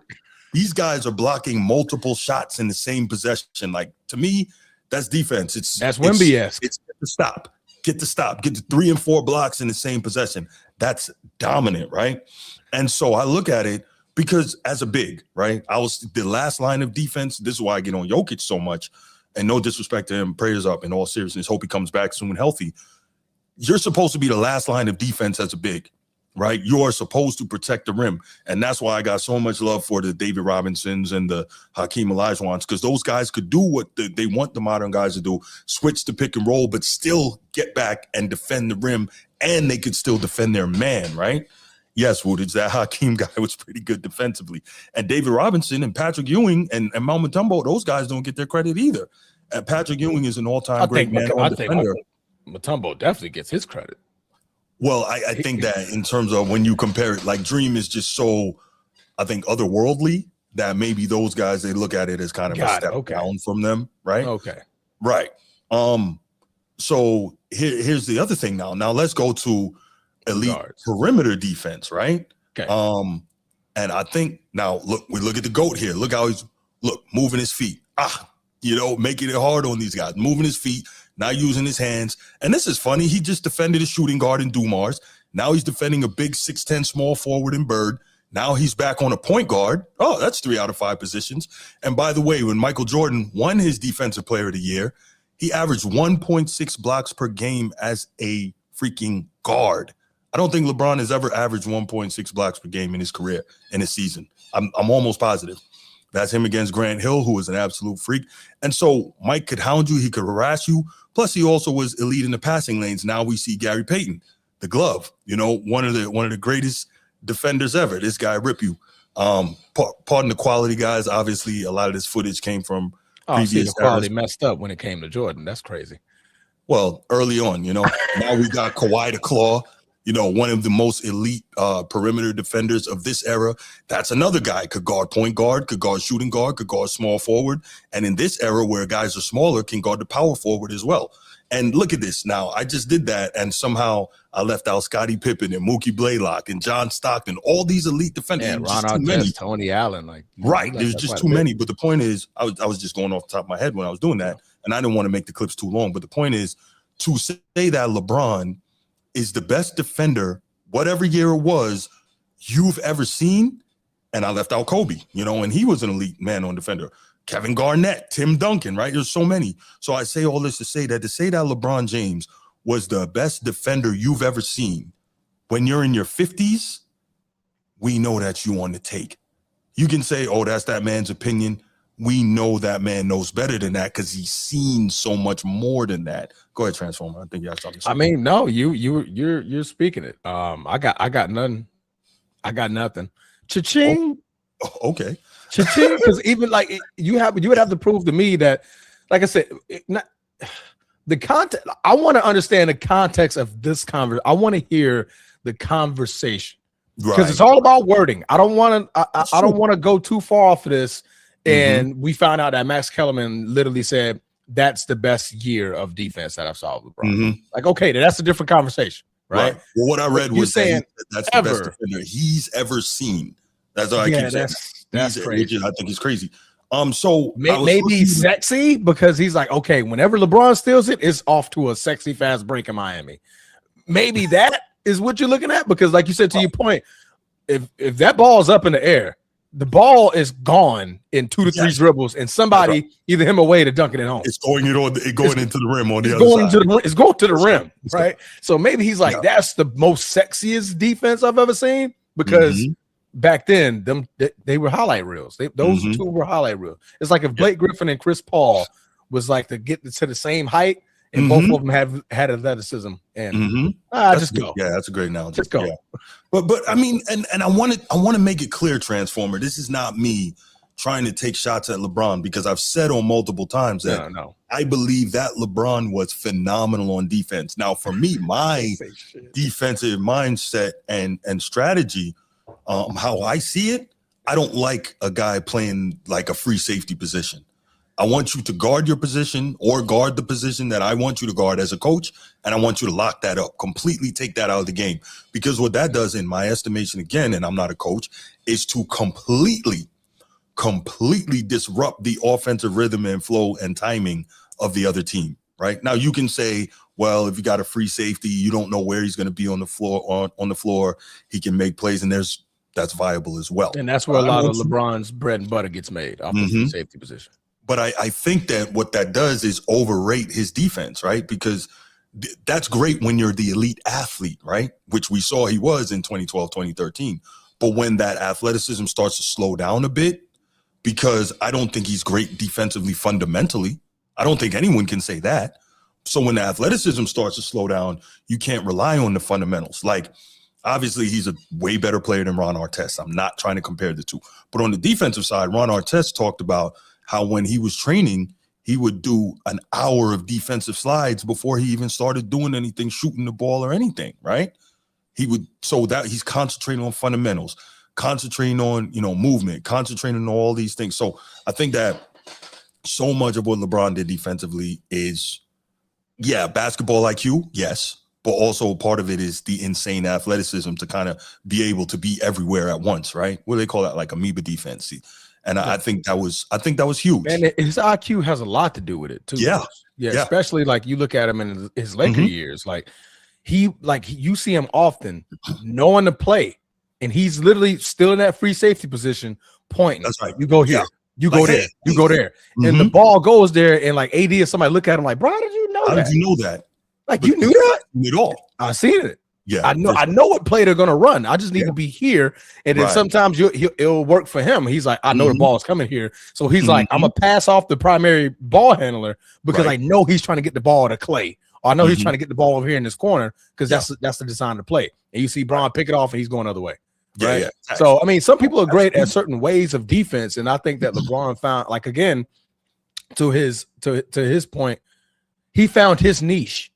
My niche is that my IQ is great, and I don't need to be the on-ball defender all the time. If I have a teammate that's a better defender on ball, put him on ball.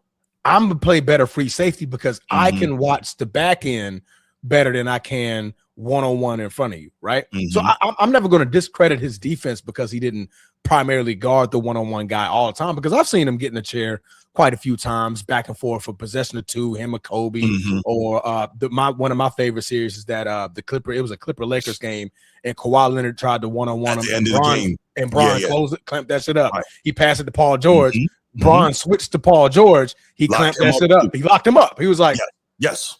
And they was like, bro, like Bron just turned into a freaking no doubt the claw in like a matter of seconds. Like, what happened? But here's my thing, though, Transformer, and he did, and those were two great, fantastic defensive sequences. Yes. Yeah. Like, that's what you're going to get out of him. You're not going to get that all game. If he had that assignment on Kawhi for the whole game, is he able to do that at the end? right? That's my thing. The That's why exhaustion like, level I look beats at you a out. Gary Payton and I'm like, Gary Payton would take your whole offense apart because he's locking up your point guard. Or, he was at 6'4", he was big enough to defend your two guard too, right? Yeah. Completely taking that out of the game. Your Kevin Garnett, right? I didn't even have him on the highlights, but a Kevin Garnett can defend 2 through 5? He's a 7-footer. It's going to be hard for him to defend the point, but I'll take the point up a little faster. Right. Just, the size disparity in the physics. Yeah.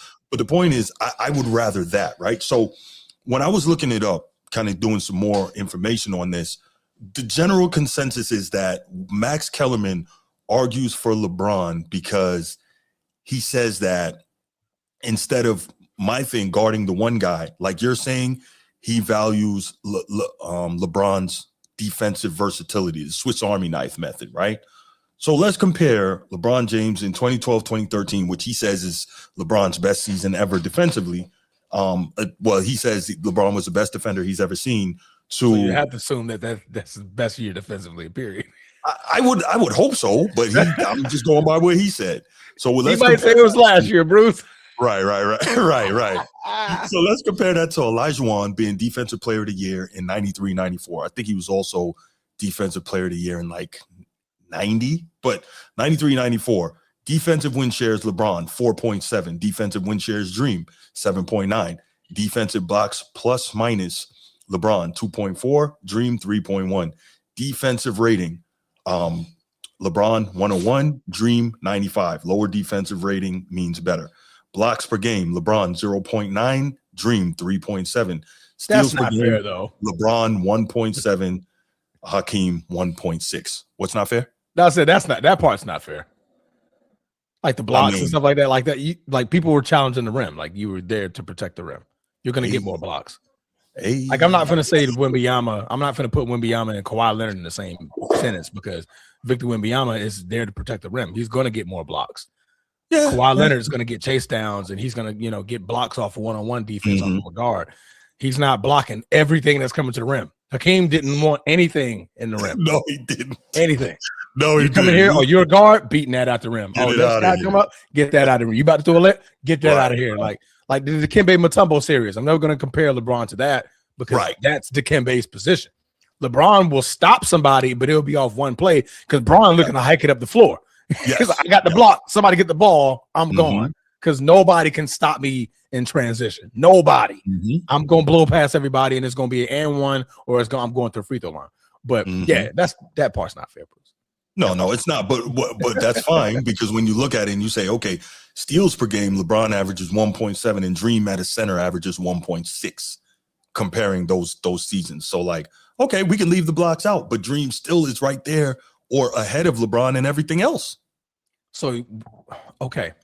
Steals as a center, because you got to think about how Hakeem was guarding bigs. Bigs back then, or compared to now, they're sloppy with the ball in their hands. It's to me, it's easier for Hakeem to get steals against bigs than it is for Bron gets it against guards. Guards are your ball handlers, right? So, like steals for LeBron being a little bit higher. Okay, to me, that's a little bit more impressive than a center who's just taking advantage of sloppy ball handling from a bigger guy's perspective. To me, if you go back and you watch Dream play, I totally get you, but it wasn't just him slapping the ball away from centers. It wasn't just that. No, I'm just saying you can get a bulk of it like that, though. I mean, I'm not just saying it's just that easy. That's not what I'm about to say about Hakeem. Hakeem was a great defender. I'm not saying that at all. I'm just saying it's a little like it's more common that he'll get a steal off of sloppy ball handling from an interior big, right? Compared to LeBron versus a guard or a small forward. Right. Yeah. Especially nowadays with the way they handle the freaking ball, it's just ridiculous. Right. But I mean, even if we take away Dream, we look at, okay, so Young Disciple here, and this is an interesting point. He says, meaning switchability, which LeBron was second to none. Switchability? Like Gary Payton, Scottie Pippen on a switch? I would put Scottie Pippen and Kevin Garnett with anybody on the ability to switch. Yeah, on a switch? Absolutely. Yeah. I would what's that? Tayshaun Prince? I mean, not Tayshaun, Tyron, the one that played in Detroit. Tayshaun Prince. Tayshaun Prince. Mm-hmm. That boy on switch defense? Yeah. You talk about a problem. Kobe was just like, bro, I don't know what to do here. I don't know what to do. At first, I had Rip on me. I was going to rip him up. All of a sudden, Tayshaun just comes out of nowhere. And it's like, yo, how did he switch? Like, right. Who's letting him Well, young disciple, we can say that, but that's not necessarily the case because you're old enough to remember, and I know you said you grew up watching Dream, so respect Duke being from Houston and all that, but we saw Dream constantly switch out on the perimeter and still get back and protect the rim. And one of the clips I showed in the big man defense was Dream, and I always talk about it, literally saving the championship for Houston by being out near the top of the circle. Patrick Ewing drew him out there on that last play of Game 6 in '94.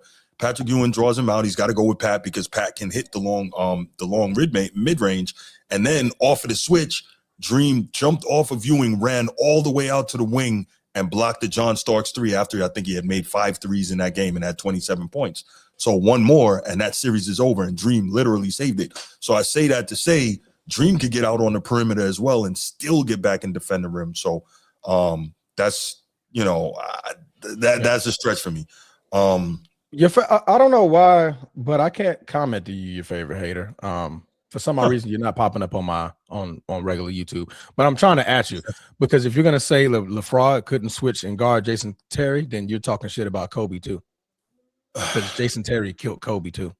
So this is interesting. Did Jason Terry kill Kobe? Yes, he did. Okay, he actually averaged more that series than he did against Miami.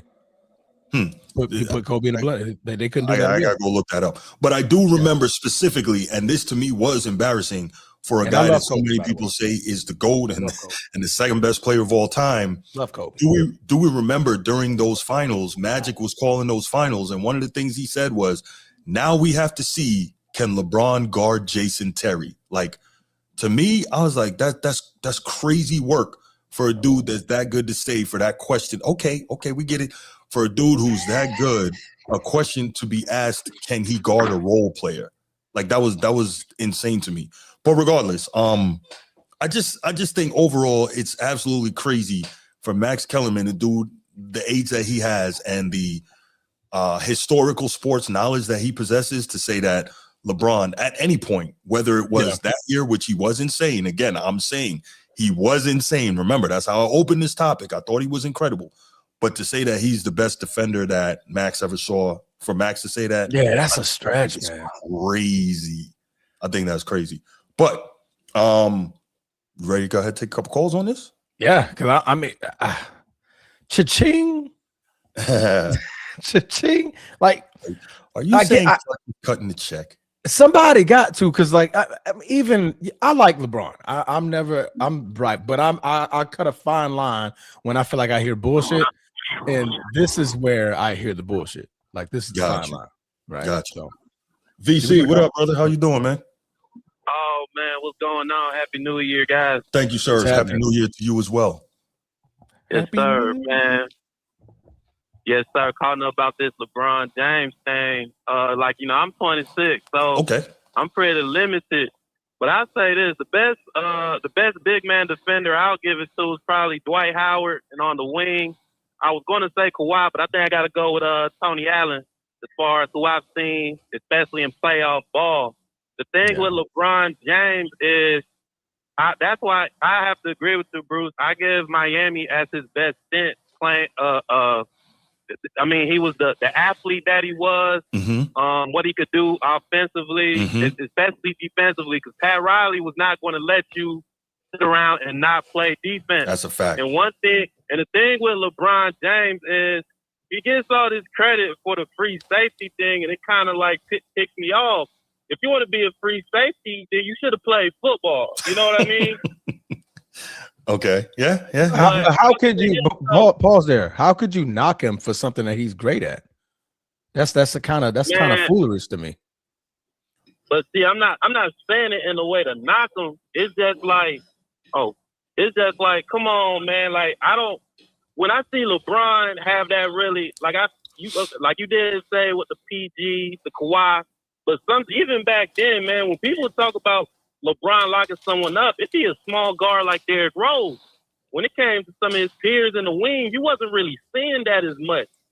But what I will say, though, is with LeBron, to continue, though, now, especially nowadays with him in L.A., it's like now with his defense, you pretty much only see him playing defense where he can show off that he's 41 and he's able to run and jump high. But I will not discredit LeBron as a defender. Him being that Swiss Army knife is definitely good. But, man, I did wish we could get more of that, just, the Michael Jordan mindset. Hey, I'm getting your best offensive player, and I'm taking him out the game. Mm-hmm. Not to say he never did it. I'm just saying, that's just something I wish I could see more. But, you can't take away from the fact that, I've seen DeMar DeRozan say in interviews, they play in Toronto, Cleveland in the second stint. LeBron James knows your play. He's telling the other guys where you're supposed to stand at. Yeah. So I'm wondering, is it an IQ thing? Are you reading their playbooks, man? Like, how are you knowing that, man? I think he studies a lot of film, clearly. And when you're around for a long time, you're able to, manifest those things. Yeah. Yeah. But no, man. But now what you were saying about Dream, though, man, I think of some more defenders you could talk about. I mean, for sure. What you had Tyson Chandler. Another thing with that 2012, 2013, I know LeBron James really wanted that DPOY, and they gave it to Marc Gasol. Marc Gasol didn't win the first team all defense that year, but you also got to notice, you also got to mark that the year before that, 2012, Tyson Chandler was the defensive player of the year, and he didn't make a first team either. Right. So I don't know what was up with the voters. Well, I don't know if LeBron to this day takes that as an offense. So he kind of like picks and chooses. I'm sure he does. When he wants, he's a petty guy. So, but no, man. But with Max Kellerman, though, I don't know, man. I've been seeing clips of this podcast with him and Rich Paul. I don't know why an agent is able to talk this much. He actually reminds me of Puff. You know what I mean? In the video. You all in the video dancing. He's all on the podcast talking. So I don't know, man. No, Rich Paul is doing his job, and I'm not mad at that. He's great at it. You catch him out there with the BS, then you call it out, but he is doing his job. Yeah. Yep. All right. I appreciate it. He gets his players paid, and he keeps LeBron in the conversation. Hey, thank you, man. I appreciate you listening. I appreciate you calling, brother. Have a great day. All right. You too. Steve, it's Rich Diddy. Right. No, R. Diddy. Rich Diddy. Nino, what up, brother? What's going on, man? Maintaining, my man. How you doing? What's going on? Hey, all right. Happy New Year, Nino. Happy New Year, y'all. Hey, I want to know, do y'all think that we are discussing superstar defensive players, right? I thought about that a little bit. I hate when everybody do that. I hate when we do it, y'all do it. Everybody. So LeBron, and I'm considered a LeBron guy, But I like Jordan, Kobe, everybody. Mm-hmm. Them guys don't have the defensive assignment that real defensive players have. They don't got it. I don't care who. Now, could they do it? Could they be the best the whole game when they want to? All of them. Scotty, like you said, Dream. We know what Dream did.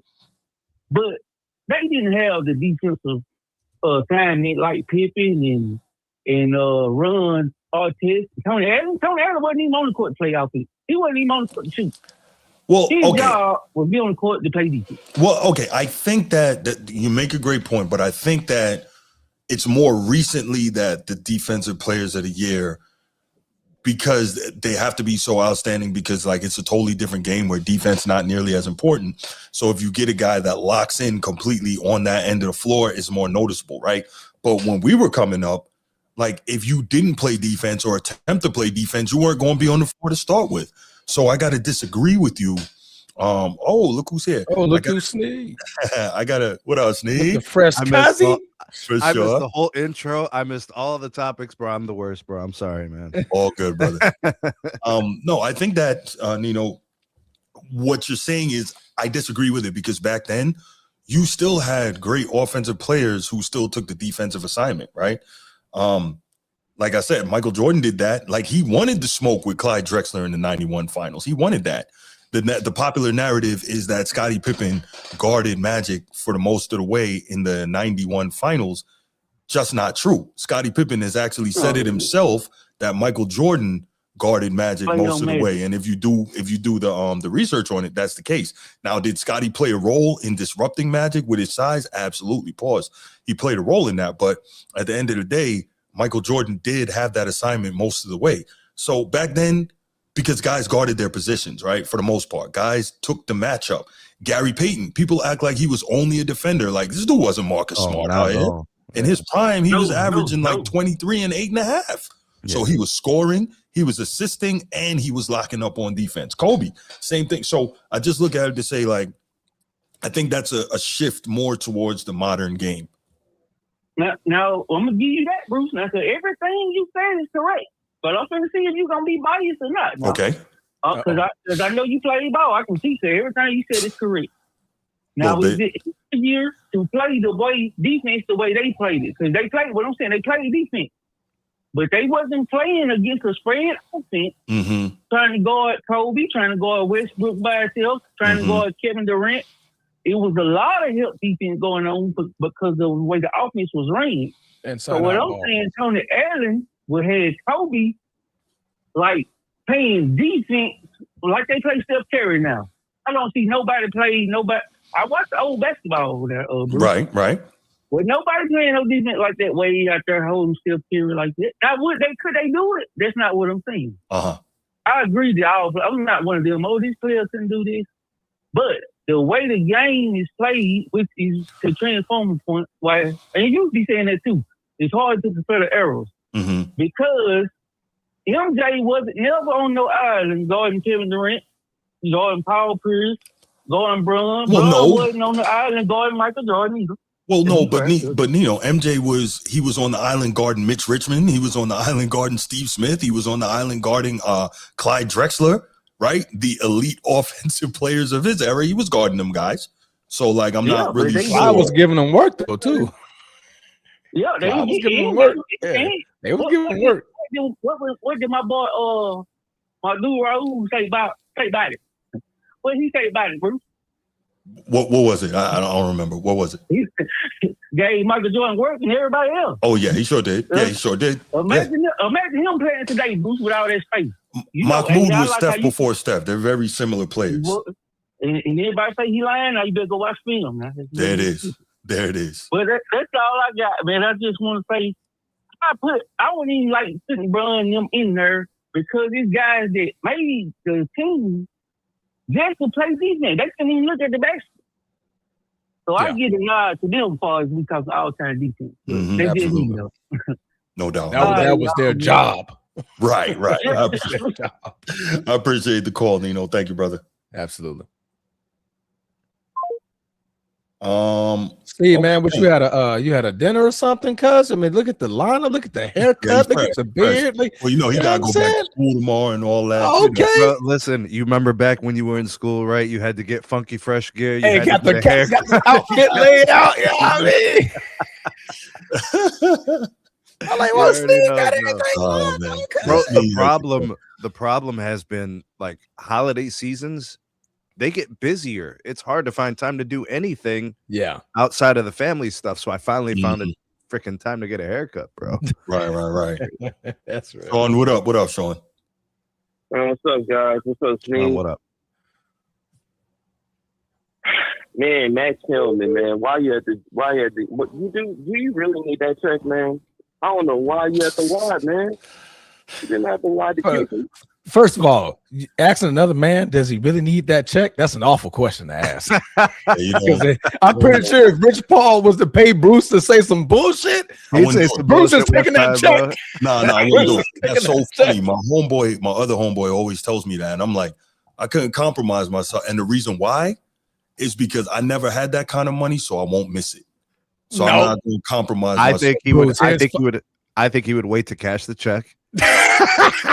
And then after the check went through, I think he'd be like, "Yo, I was just playing. Yo, I know, man. Somebody had to call me to say that." Yeah, I don't know. I was tripping that day. Didn't get a lot of sleep, bro. I was hungry. I don't know. Hey, they throw Bruce $500,000 and say Braun did this. I'm 100% positive Bruce went, hey, man, B, we got to get on the show, man. We got to talk about LeBron. Get on the show. You say it. I make you say it. And then you know, you have to know. Here you go, bro. You say it. I can't compromise myself. Nah, I just sit there quietly while you say it. Oh, my bad, Sean. Go ahead, bro. Go ahead. Sell my soul for the bread. Go ahead, Sean. I mean, okay, I'll admit, you know what I mean, around that time, like I always say this about Bron, that he is, like, if you talk about his Miami days, that was his absolute best. Now, if you want to round out, like, his last 2 seasons in Cleveland, you know what I mean, then yeah, you had that period time when he actually did play defense, even more so in Miami. So, it's a Miami Bron is. Do I, you know, I mean, at the time, he was arguably the best two-way player, you know, around that time. I give him, like, pretty much, like, 3 years, possibly 4. Mm-hmm. But it's not because, like, he was, like, the best defender. You know, I mean, he was great because he actually, you know, he was a great offensive player while playing great defense. Playing, I'll say, above average to good level defense. Mm-hmm. You know what I mean? When he needs to be. But to sit here and also say that he plays, he's the best defender that you've ever seen, and yet you are in your early, or actually, too, at the time, I think Max was like in his 40s. So he had watched the NBA since the 80s. Bro, Max is in his 50s. Yeah, he's definitely in his 50s. Bro, the pale white rapper was making rap music in 1989, bro. Yo, he's 52 years old. He's 52 years old. Why was that on national TV? He was and on the internet about saying you saw the best defender? That's like me saying Kawhi is the best defender I ever seen. And you know damn well I see Tony Allen, or I see this guy, or I see that guy, or Kevin Garnett. Like, wait, we gotta have to stop. We gotta stop doing this, man. Like, I get it, man. I get that you, like, Max is one of the old heads that tries to be cool with the young bucks, but that's not gonna work, man. You can't trick people like that. But damn, bro, like, why you have to say that when you know that you could just say wherever the hell you want, since you and him had an agreement to be, you know, to be equal when it comes to your commentary. That's something that pissed me off about it. You know what it is, Sean. You know what it is. That's all I can say, man. Because some of this stuff is egregious. Because honestly, I mean, it's easier for Max because to say something and still be right and be good about LeBron because he has LeBron as his number 2 all time. Mm-hmm. It's very, very easy for you to say something. It's very easy. So like you don't have to go outrageously or outlandish and be like, oh, the best defender I've ever seen. You don't have to say anything like that. Now, like I said, I'm still waiting on the context and we hear verbanism, reverberated. We'll see exactly where he reverberated. 4 made-up words in one sentence. That is crazy, bro. Right. But we know what you mean, though. Straight up, bro. We still know. I mean, I had Kobe in my top 3, but I'm not going to sit here and say like, "Hey, man, Kobe is like top 5 defensive player of all time." That's a big one. Even like top. You know, I mean, you might say, yeah, you know, barely like a top 10, top 15 defensive guy. He's not, though. There have been so many specialist defenders that you just have to put in front because that's what they did. They mastered that part of the game. They weren't even asked to do other things, so it only makes sense. You know what I mean? Exactly. Yeah. Exactly. You know, I'm with you on that, Sean. You know, greatness while have to lie about certain Right. And that's my thing. And that's why I said, like, I wanted to make it clear from the beginning that I thought that LeBron was crazy on defense. But you want to know though, Bruce? It's not. Yeah. This shit was not happening in 2012. 2013. Nobody said these things about Bron then. Right. So yeah, man. If Kobe doesn't pass, a lot of this stuff doesn't happen. Bean's passing created an opportunity for people to forget who and what he was in his position amongst the pantheons of greats at specific things in the game. Collectively, as a total package, Kobe was how you built an NBA player. That's how you make them. You give them the specific mentality, you give them the specific work ethic, and you just watch the sculpting of the game happen. That's what you do when you build. If I'm teaching someone how to play basketball, I'm showing them Kobe film. I don't need maybe Hakeem film, maybe, but it's Kobe film. Yeah. Defense and offense. Yeah. And if he doesn't pass, look, this conversation is happening in 2025, bro. 4 or 5 years since Kobe passed? Yeah. 5 years. Well, 6 years. It's 2026. Nobody wanted to have this conversation in 2012, 13. Right. Nobody said those things. Right. Bro, LeBron is one of the best to ever do this thing, bro. Yes. Why can't we just be honest? Right. And tell the truth that certain players were asked to be elite defenders and certain players were asked to be good defenders and certain players needed to be elite defenders or they didn't have a job. Right. They got paid to do this. Ron Artest wasn't asked to score. If you got 12 from him, you were like, oh, yeah. Oh, yeah. Great. Did he have... Go ahead. Let me see. I know he had some really good scoring seasons. Oh, yeah. It's been season where he averaged 20. Yeah, Ron Artest? Even when he was an elite defender. I'm gonna take your call, young disciple. I'm just getting done with this. Everything is just overdone, bro. It's too much hyperbole. Now Max is falling for this stuff, bro. Now he's feeding into it. The Concord, the discourse about the conversations of greatest defenders of all time. You start and stop with the principles of defense. And all you have to, I've done film breakdowns. I've done complete analysis of defensive posturing. Like, it's what I do. And it's so easy to see when you evaluate players, but people want narratives to drive the discourse about greatness of players.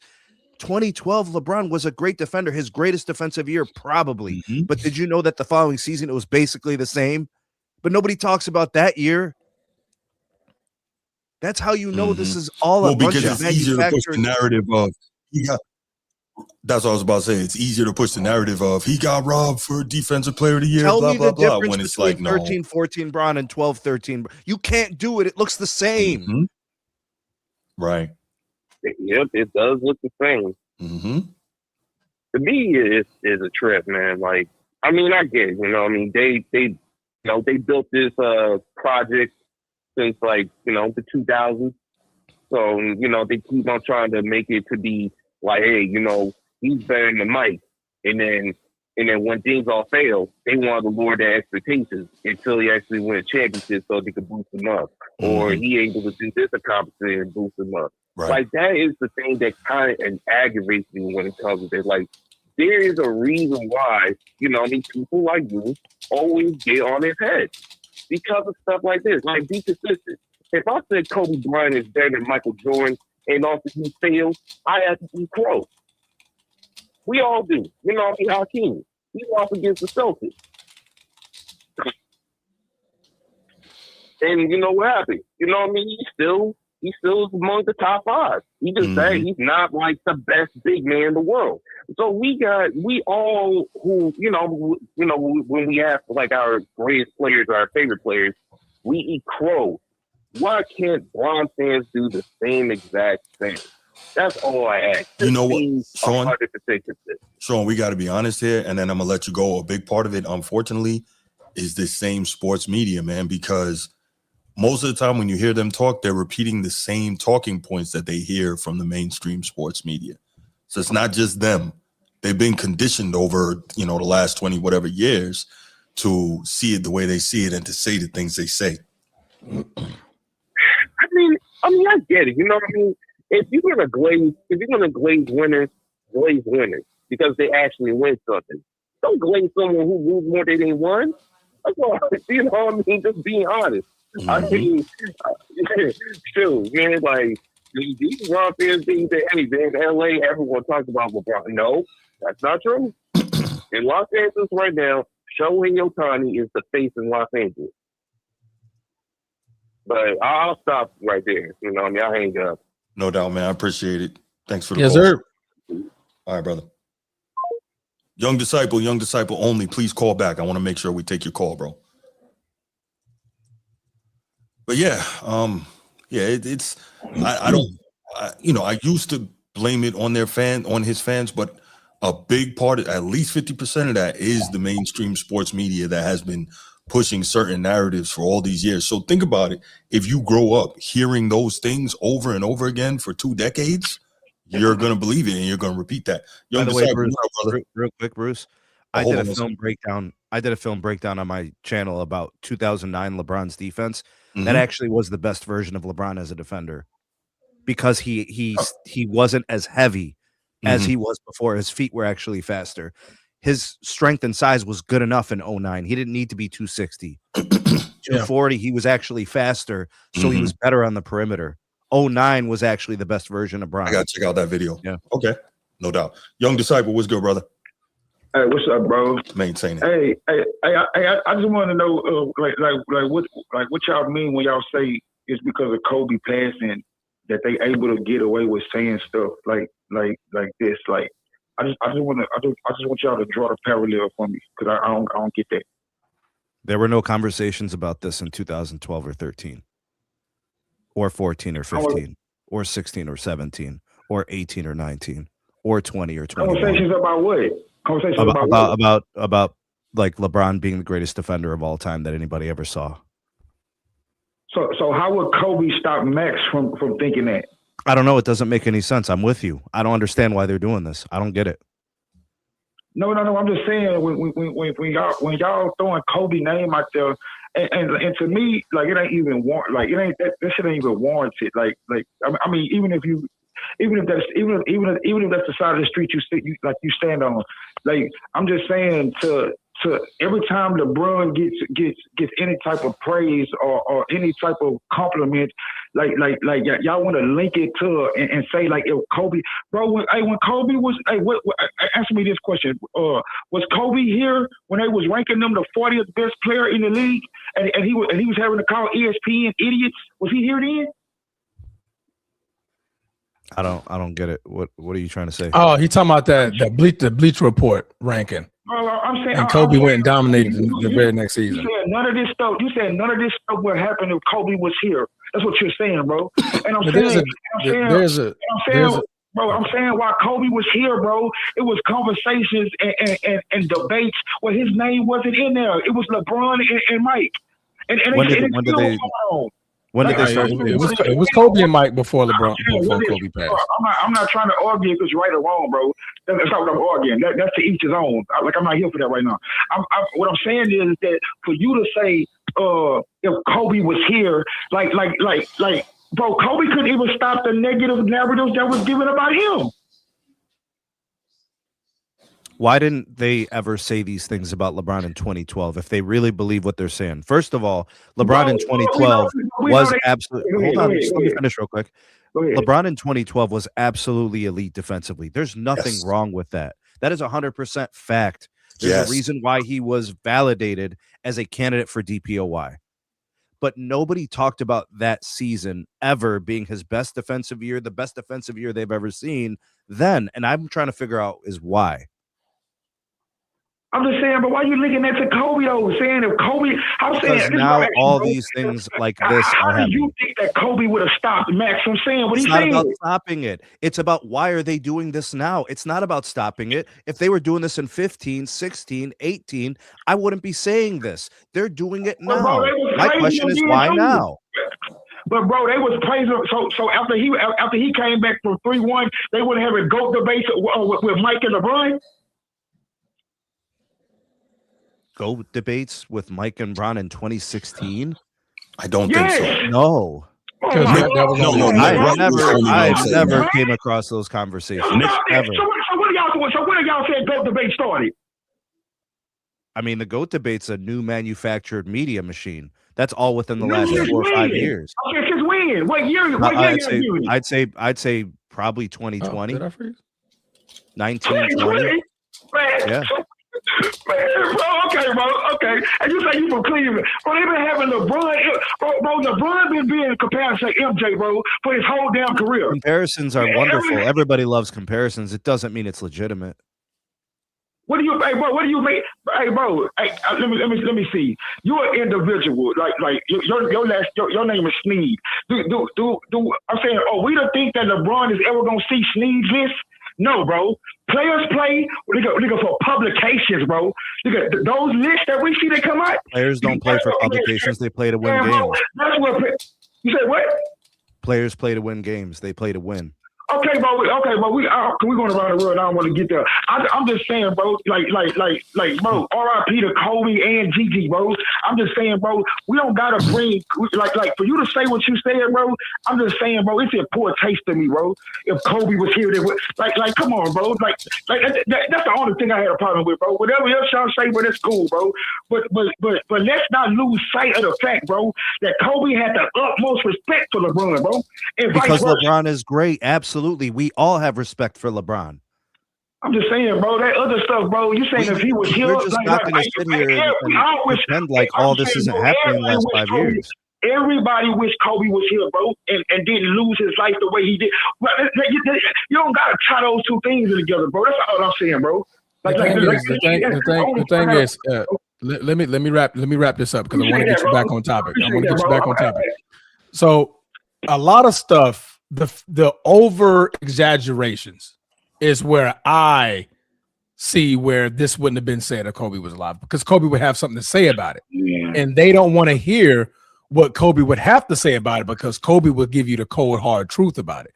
That's where you hear that conversation a lot. Like, this wouldn't be said if Kobe was here because they try to delete Kobe's name like Kobe was never a part of that conversation. When Kobe's always been a part of that conversation. But post 2020, I'm wrapping up. Let me finish. I'm gonna get you back on topic. Let me finish, and I'm gonna get you back on topic. All right. Post 2020, when Kobe passed away, every single year they tried to sweep everything that Kobe did under the rug a little bit more, and try to upper echelon LeBron on stratospheres that didn't exist when Kobe was still there. That's what people are saying. That's what we've all saying. Now, granted, I like LeBron and I like Kobe too.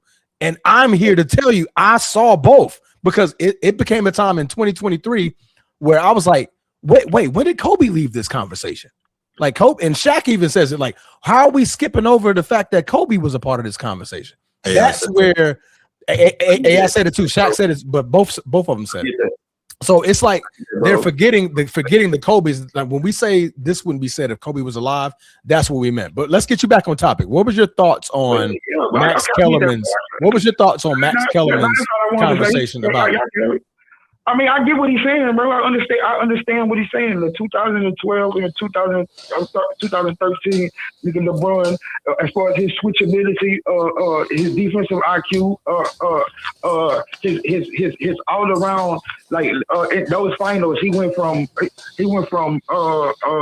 guarding Danny Green to shutting down Tony Parker to blocking Tim Duncan's shot. Like he was all around. Like to me, I'm saying if we put switchability and IQ into it, nigga, he the best defender that I ever seen. The defenders that y'all was naming, like they were specialists, but they were specialists, nigga, at one thing or the other, which means Jordan couldn't switch on to no offensive player that was on the block or a power forward or a center and hold his own.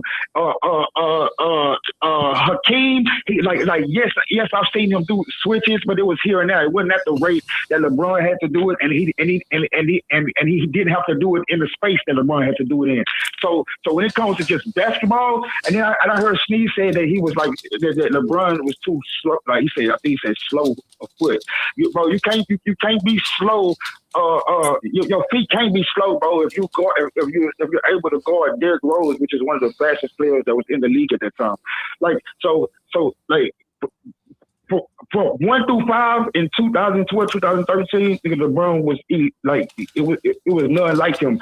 And the reason why he didn't win DPOY and Marcus Gasol got it is because back then that's when the media voted for DPOY. The coaches voted for first teams. So we know who, going by the first team votes, LeBron was the defensive player of the year. And that's all I got to say, bro. But just y'all stop with that other stuff, man. Y'all please. We won't, but we appreciate you for calling in, bro. That other stuff, man. All right, bro. We won't. All right, bro. Appreciate that from Young Disciple. Love it. Hey, Bruce, I saw you call in, man. Let's take one more. Bruce, call back in Baltimore, Bruce, man. Sorry I missed you, brother. I want to make sure I get you in here. Go ahead. Man, what I saw Jason Terry do in 2011 was incredible. Mm-hmm. Not even LeBron could stop him. That's how good Jason Terry was in that series. Yeah, it's really hard to defend Jason Terry when he's like that. But you know what the Miami Heat should have did? Is move D Wade to Jason Terry. That's what I was wondering. That was a huge mistake because it exploited LeBron's only weakness on defense. Yeah. Was that because of physics? See, people don't want to have conversations about physics, bro. Right, they don't want to. The teacher has arrived. Right. No, they don't want to talk about the physics of moving weight and inertia.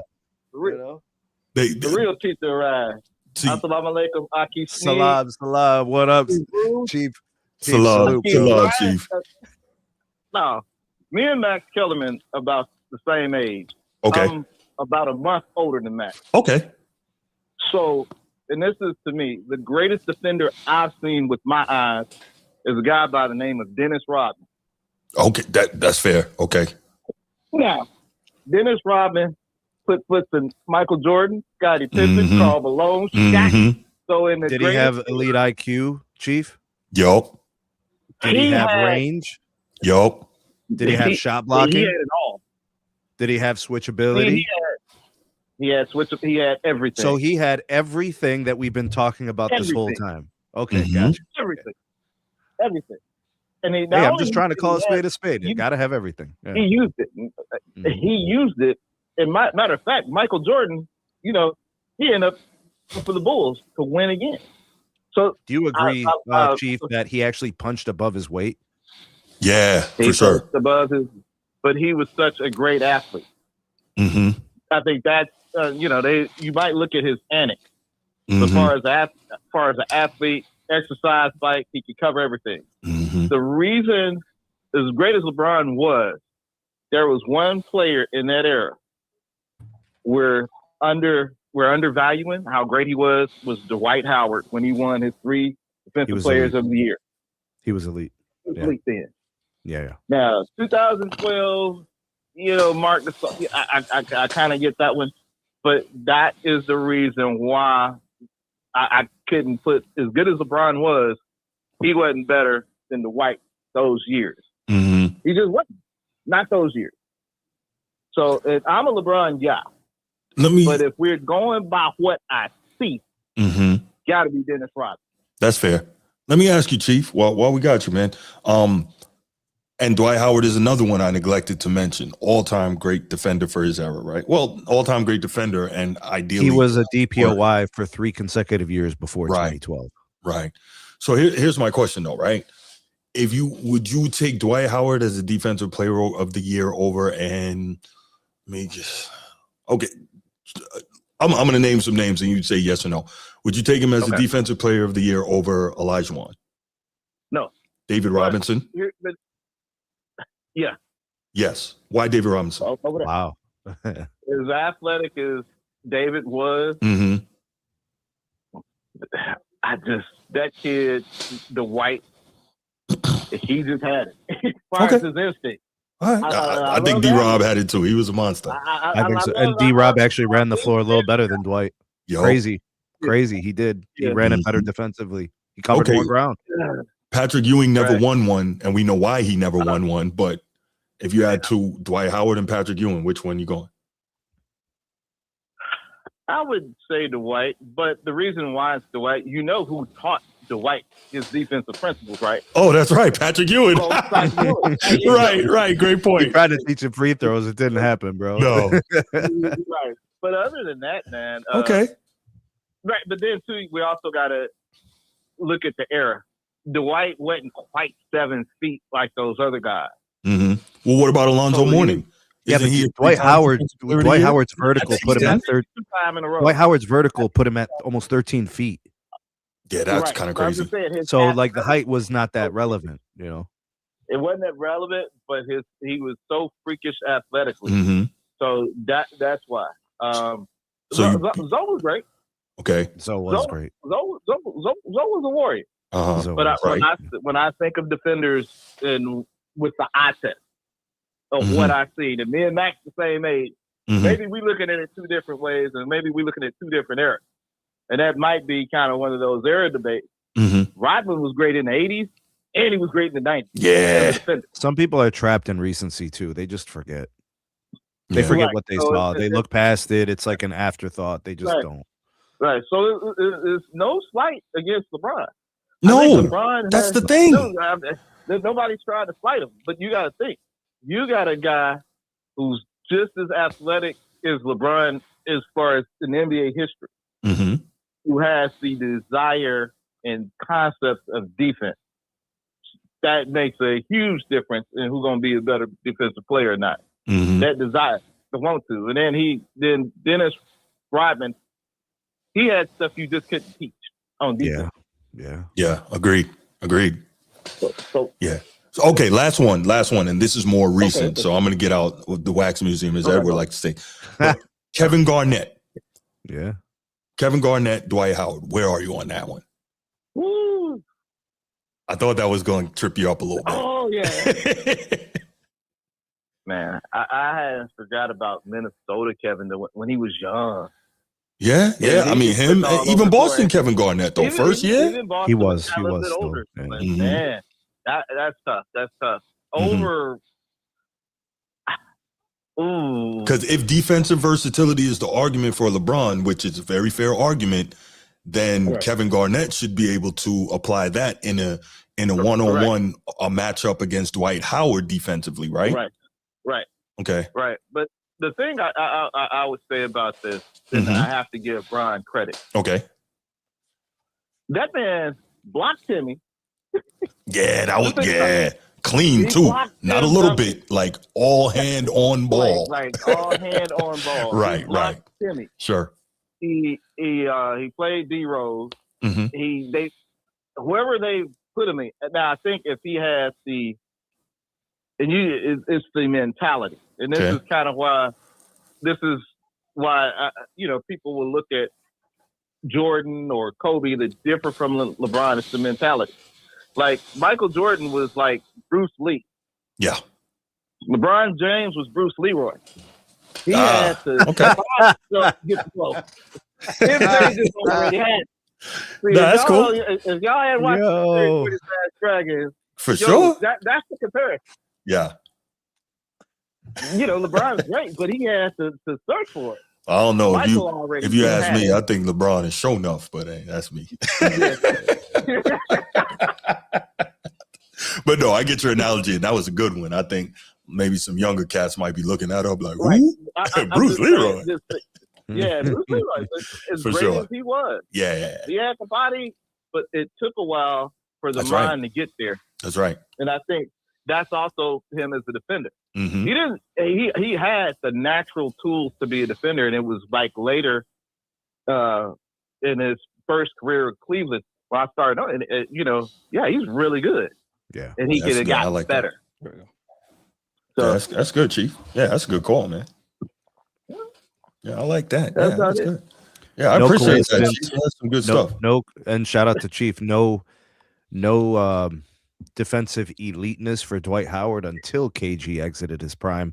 Dwight Howard's NBA Defensive Player of the Year and first teams all happened 2009 and after KG was out of his prime. Just throwing that out there. Yep. So sometimes guys got to move out the way in order for the new guys to step up. Right, and that's why, like, when I argue with Edward and I bring up Patrick Ewing, and he's like, but he didn't have any defensive players of the years. He only had, I think, one defensive first team.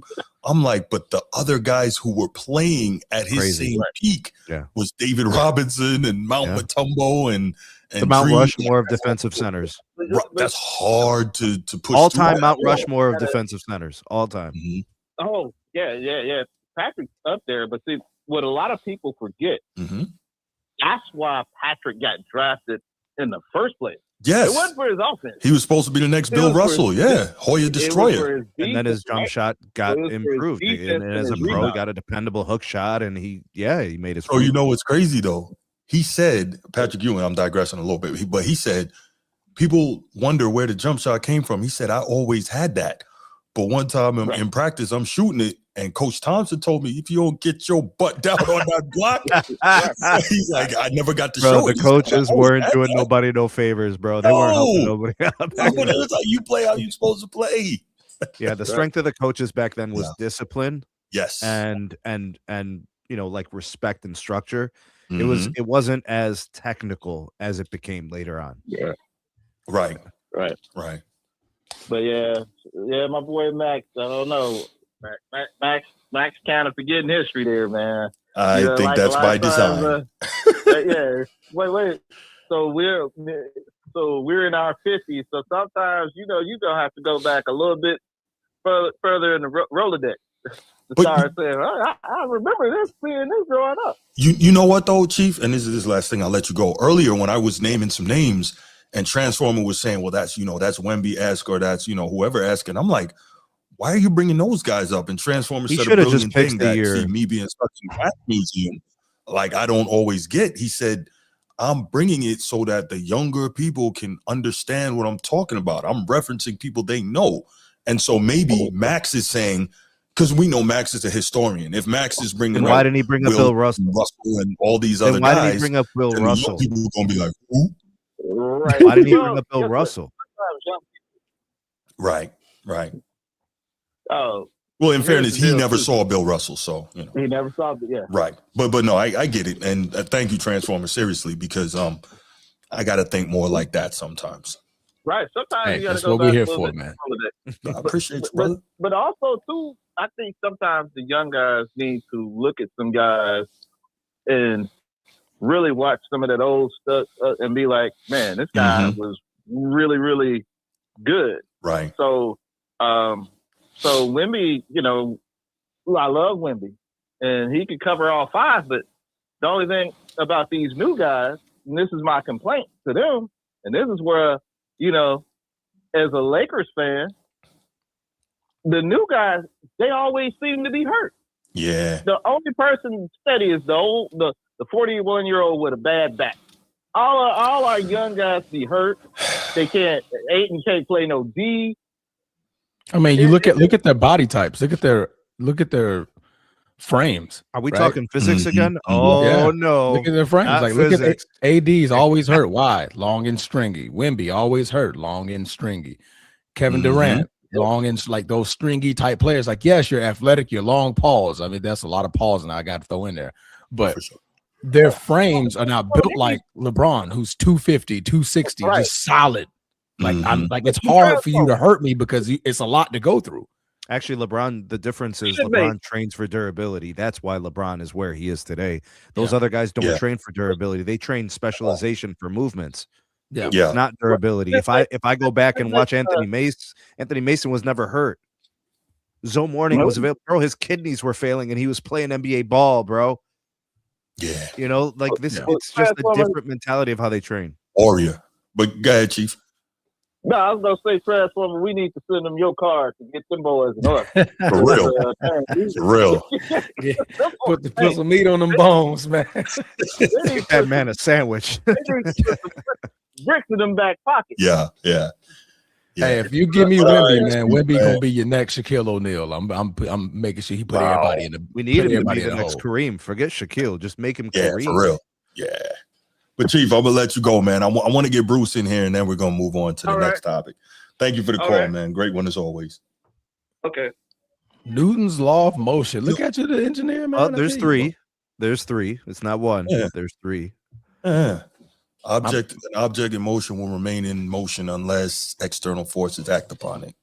Rough. That's the first one, right? Inertia is crazy. Inertia is a thing.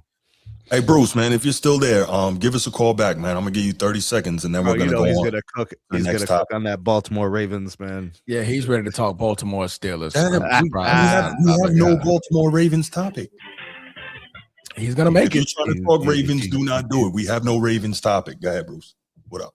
man. Hey, it's a glorious Sunday. I need 30 seconds. Happy birthday to King Henry. Today is King Henry's birthday. I will take that. He's going off for $150 tonight. Are they the night game? Doomsday. They got the night game. Oh, okay. And it's doomsday for Pittsburgh. But anyway, how y'all boys feeling today, man? Maintain, brother. Man, you ain't got to do that. You ain't got to monitor me, Bruce.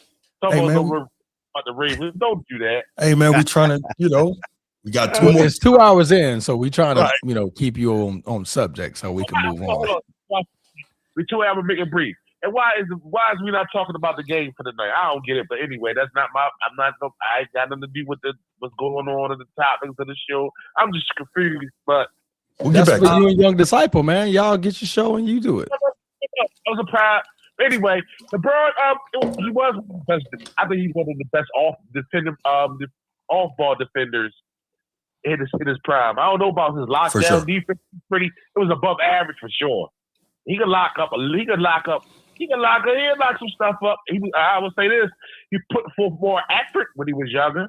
I don't know what the fuck going on now. He's worse than Jokic out there. Nah, but I give him a pass now, though. I do, but for the reason that I discussed earlier, like so much of it was based on his explosive athleticism, and it's just not there anymore. Yeah. He's 41. I'm not gonna go in on him for that now.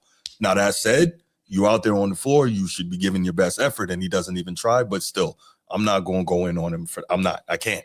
I'm 35 and I don't operate the same that I was at 27. At 31, bro. At 32. Yeah. I'm not the same athlete. But yeah, go ahead, bro. Like, his prime, he was like one of the best all-ball. The Miami years. Yeah. Those chase down blocks, he was most definitely. Guys were terrified on the brick when LeBron was in his prime. Yeah. Looking back. It was like, oh man, the boogeyman chasing me. It was like Jason was chasing the motherfucker through the forest back in the day when LeBron was. Yo, Bruce, you remember what you remember the finals block on Steph under the rim in Cleveland? You remember that, bro? The greatest ever. Like, oh man. They say you used to hear his because LeBron's so heavy, you can hear his footsteps. You can just yeah. Yeah, he wouldn't have tried that on Dr. J. He'd have got rocked the baby out. Boom. You don't know, bro. LeBron was closing the distance quick. He was fast, bro. We saw what Dr. J did. You saw what Kobe had to do when LeBron was chasing him down? He had to get fancy with it, bro. I had to lean. He was like, I had to lean forward and put my hands behind the ball so he can't come behind and chase it down. He was like, I know that. I heard him. He was like, I heard him. I'm going to lean forward. Boom. Put that in the basket. That's all I wanted to say, man. He was a great chase down blocker. He was. The best off-ball defenders. He said, Steve. All your play out before you even know it. That just comes from years of playing. Mm-hmm. Play 2K. I'm just saying, I don't know, 2K and NBA not to say, but if you play 2K long enough, you'll know what the offense is running. Mm-hmm. You'll know jump the lane and all that stuff. That's what that bitch was. But other than that, man, it's a glorious Sunday. I bet y'all boys go to the next Sunday. I know you'll be on this subject for about 2 hours. It's a glorious Sunday. Happy birthday, King Henry. It's doomsday for Pittsburgh. Y'all boys have a great Sunday. Hey, appreciate it, brother. Bro. Take care, Bruce. That's funny. He mentioned that in 2K because, like, when I play 2K, I play more like LeBron. I'll take this free safety position on defense. I won't really guard you primarily. I'll just let somebody else like guard the primary, and I play more to that defensive secondary roam around on the 3-point line on the wing. Just go for steals, deflections. I'm looking to play the passing lane and deflect the ball. Yeah. Okay. That's funny he said that. I was like, damn, that's how I used to play in 2K. All right, gentlemen. Okay. Woo, man, it was a serious first two topics. By the way, right? the Cavs defense during that first stint in Cleveland was top 3 every single year. Even before LeBron was all NBA. Mm-hmm. Yeah. So he was in a position to play safety and to do the help defense because those guys were playing great defense. So shout out to Mike Brown. He was. But his on-ball defense was fine. It wasn't bad. But everybody around him was collectively good defenders. So it made LeBron have that opportunity to stick out even more and be greater. Yeah. All right, let's go ahead and let's switch it now from the NBA to the NFL. What happened last night, bro? What happened? Boy, what happened? Didn't expect that. I Me mean, neither. it wasn't a bloodbath per se or anything like that, but I definitely didn't expect the outcome that we got. I think it goes to show that this Seahawks defense really is crazy. They were flying last night, man. But my bad. So getting into it, y'all, and Sneak kind of jumped the shark there a little bit. The Seattle Seahawks have locked up the number 1 seed in the NFC. They will have home field advantage, right? all the way through the NFL playoffs, however long they last. So this has now become a very interesting situation. Shout out to Sam Darnold. Shout out to Mike McDonald. Shout out to John Schneider in the front office. The Seahawks have really done a tremendous job of bouncing back post Pete Carroll, and it just took a couple of years. Different, and this is impressive. Say again? Took a couple of years. Yeah, for sure. Yeah, but they got it. Yeah, they're on a good trajectory. Yeah, no doubt. I still don't believe in Sam Darnold, but he didn't play a poor game. He was 20 of 26 last night for 198 yards, no touchdowns, no picks, but managed the game well. But here's the key: Seattle ran it 39 times for $180. That'll do it. If he would have thrown one TD, would it make you feel better? For who? Darnold? Darnold. No, bit. Okay. It wouldn't make me feel better. No. Right. I kind of agree with Transformer. I would have they're just trying to get enough points to beat a division foe who has had the momentum for the last 2-3 months. You know what I mean? That's right. Yeah, no, I mean, run the football, stop the run type of game. I was about to say their defense completely locked up San Francisco. Brock Purdy 19 for 27 for $127 and a pick. His average target distance was probably 7 yards. Yeah, not good at all. He wasn't able to get the ball downfield. Yeah. But here's the scary one. San Francisco, Kyle Shanahan wants to run the ball. 12 rushes for 53 yards last night. They just couldn't get it going, and they had to try to throw it. They couldn't get that going either. Like, it's just it was tough sledding, man. When a defense forces you to have to do something, you're in trouble. They've taken away your range. They've taken away your flexibility. Your best version of your offense is always when you have options. It's optionality. So taking away something and then forcing you to do that just boxes you in. The space just really consolidates when they have no fear of any threat down the field. Right. And if you're 3rd and 12, bro, you ask an NFL coach, how many plays do I have in my playbook designed to get 15 yards at a high rate? Like, there's very few. You got to have special guys. You got to have the best, edge receiver. You got to have the best tight end to be able to make those plays on NFL defenses. It's hard. Yeah. I mean, and in fairness, San Fran has been one of them and Green Bay are two of the most riddled teams in the NFL. Now, granted, I'm not giving an excuse for San Fran, as I will not give one for Green Bay, because injuries are a part of the game. But when you're looking at it and you're down, like you're down your Nick Bosa's, your Fred Warner's, your defensive anchor points, you're like, God dang it, man, that's hard. When you're down, how are they here? The best left tackle in the NFL. How are they here? Credit to not Sean McVay, Kyle Shanahan, and Brock Purdy, and what they've been able to do with that team. And Christian McCaffrey, for the most part, offensively, just able to keep these guys in games.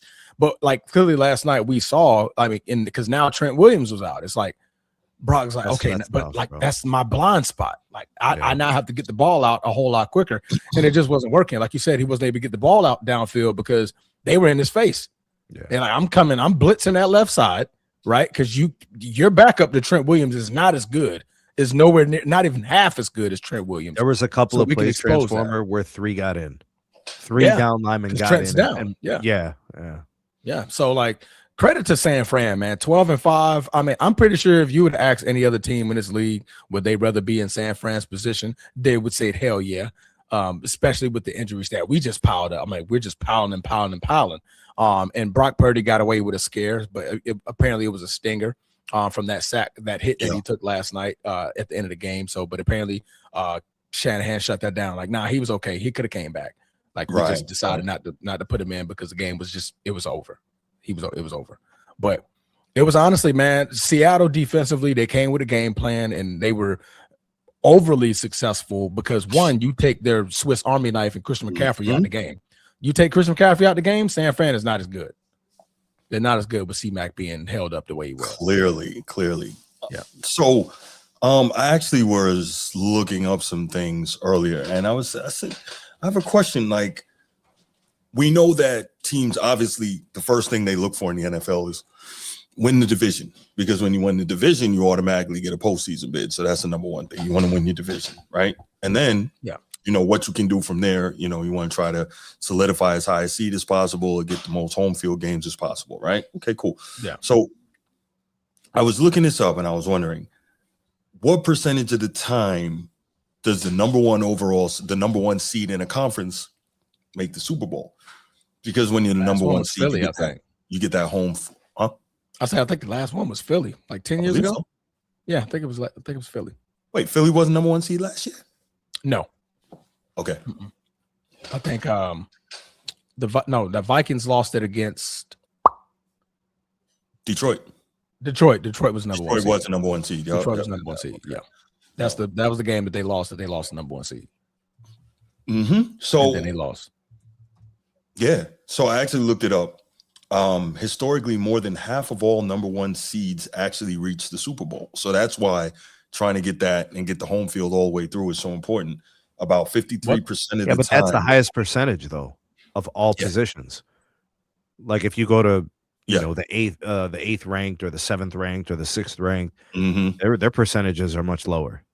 Yeah. Go back to the other one for Seattle when it came to the number one seed. You got that one?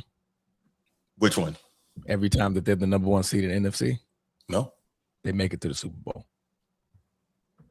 Ooh. I think the 2009 and then the two times that they went to battle the Patriots, they're the number one. So it happened three times. 3 times. Wow. The last 3 times Seattle was the number one seed in the NFC.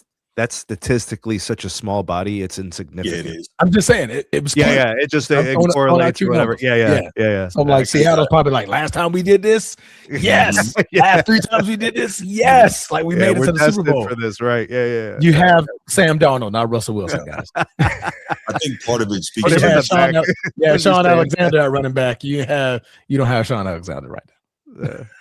I think part of that speaks to the difficulty of how hard it is to actually go up to Seattle and play in that stadium, the way it's designed, the 12th man and all that. They said it's the loudest stadium in the league, well, that in Arrowhead, I guess, but the way it's designed and it like reflects the sound back in there. Do you know what doesn't require communication is running like football, actual running game. Yeah, it doesn't require a lot of fancy communications. No. So turn around, teams couldn't run on Seattle, bro, and Seattle could run. They had beast mode, so it didn't matter. Yeah, and then in 2009 they had Sean Alexander. Yeah, I just turned around and handed off to my two biggest dogs. Was the Beast Quake at home? It was. Beast Quake. When he played against New Orleans. New Orleans, and he broke all those tackles, and it was so loud it made a small earthquake. Yep. Yeah. The Beast Quake. The Beast Quake. That play right there. That play is measured on the Richter scale. Running back plays of. I believe it. I believe it made a tiny earthquake. It was like that crazy. That's like a tremor. That's crazy. Bro. Yeah. That was the whole get off me. Get off me. Off me, get off me. Bro, but credit to I almost said Sean, credit to beast mode, but I'm giving credit to this man's offensive line and quarterback. They were all up the field, bro. Everybody started running. It's just like, he gone. Like, let's go. It's got to be infectious when you make a play like that, right? Yeah, go make a block. So yeah. Like, he's breaking tackles. Keep running. You see, what was the quarterback's name? Sierra? No, it wasn't Russell Wilson. It was the other guy. Doing the Beast Quake game. What was the guy before him? It was the guy from Green Bay. God, I can't think of his name. What was that guy, bro? Hasselbeck. No, Hasselbeck. There you go, Hasselbeck. There, Hasselbeck. It was Hasselbeck. Yeah, you see Hasselbeck. Hasselbeck. Yeah, there you go. I couldn't get that name in. Remember that guy, bro? The Beast Quake.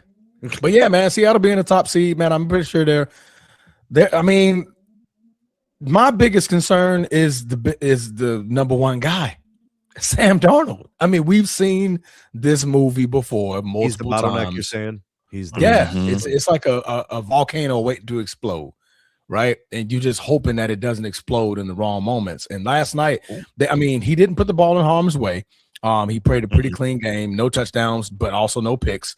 20 for 26. But the biggest thing about it is that Kenneth and Charbonnet, they were able to get the ball off and run effectively. So if they can play like that, you know what I mean? They're going to be in a great position to win some games, but you're going to have to expect Sam Darnold to step up at some point in time in this offseason, and we've never seen it. Right. We've never seen it. That's the only concern. Russell Wilson, we saw that. We saw Russell Wilson can take over a game, right? We saw how Beast Mode and Russell Wilson work great together. We saw how the Legion of Boom would get you the ball back and put it back in Russell Wilson's hands because Russell Wilson can get out of the pocket and he can make a play, right? Sam Darnold's not that. He's not that. So to me, if I'm Seattle, that's my biggest concern. I'm praying for Sam Darnold every day if I'm a 12. Like, yo, just don't mess it up. Don't give them the ball. The NFC's tough, man. The NFC's going to be tough this year. They can't put him in a position to where he has to do something outside of himself. Yeah.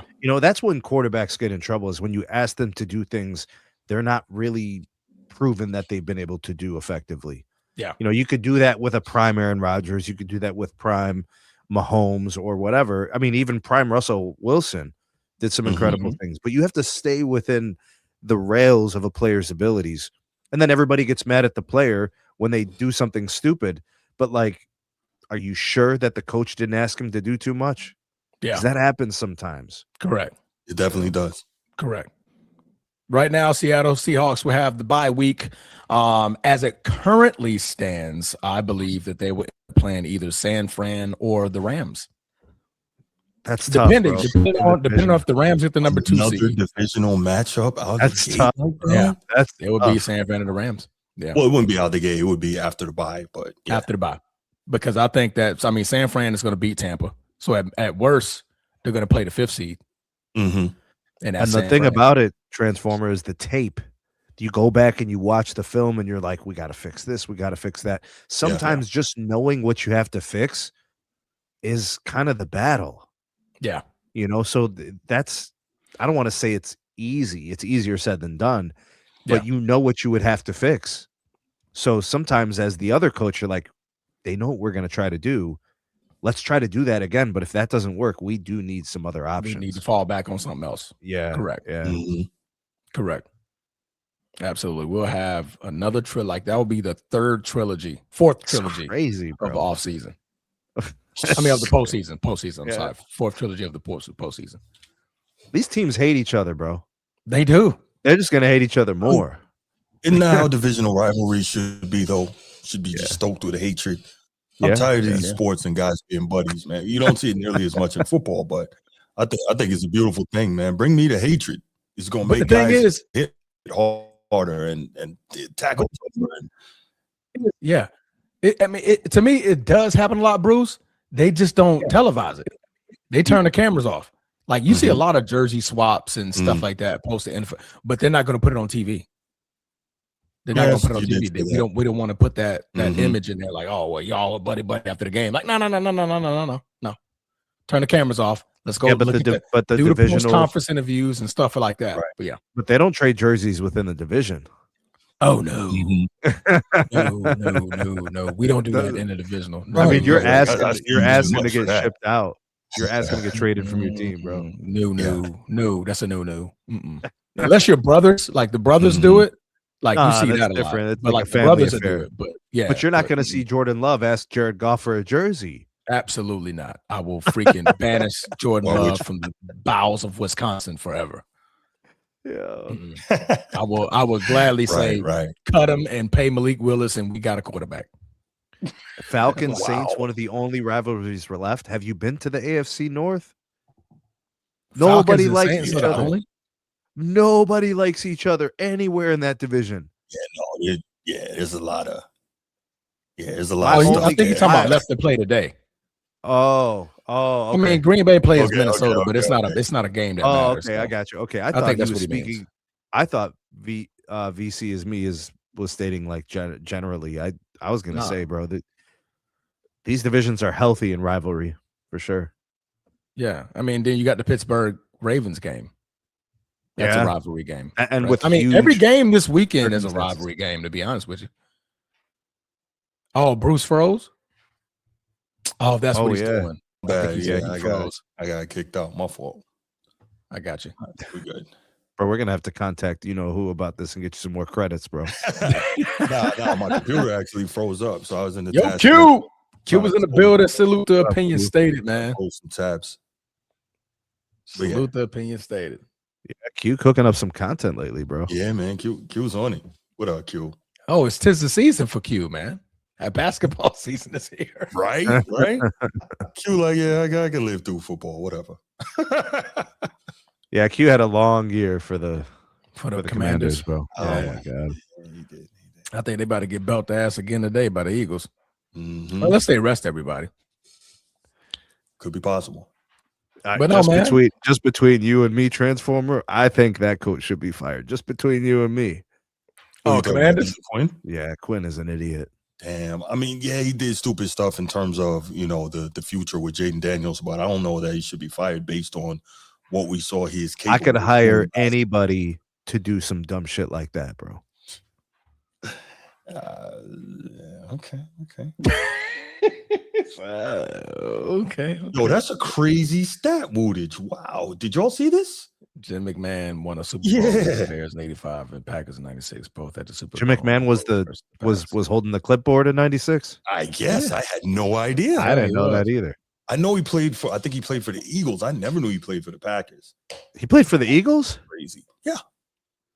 Almost positive. Wow. See, Q even said it. Fire that man. Yes, sir. Wow. Yes, sir. Do a coach swap with the Ravens, bro. Go ahead. I think his job is good, man. Y'all come back healthy next year, then you'll be back in that race of the NFC East. You'll be back. Yeah. Bro, they were certified ass water this year, bro. Oh, it was awful this year. It was awful. I actually celebrated week 2 when we beat the brakes off of them. And after that, I was like, damn, y'all ain't give us nothing to really celebrate no more because now y'all just ass. Yeah, it was bad. Even though we caused the Jayden Daniels injury. That was the first injury he had. But yeah, he definitely played for Philly. Bro, I was excited for the Commanders for Q to start the year. And I just watched each week just things deteriorate. I'm like, what is happening here, bro? It was over in the first month. Yeah. Week 2, after week 2, we beat them. Yeah. We beat him because after that, Jayden Daniels went out. He didn't play for like 2 weeks after that. No. And I was like, yep, this is pretty much this is going to be that type of year for Jayden. And then they brought him back while his arm was still dangling. And they're like, yeah, you need to come out here. And then just snap.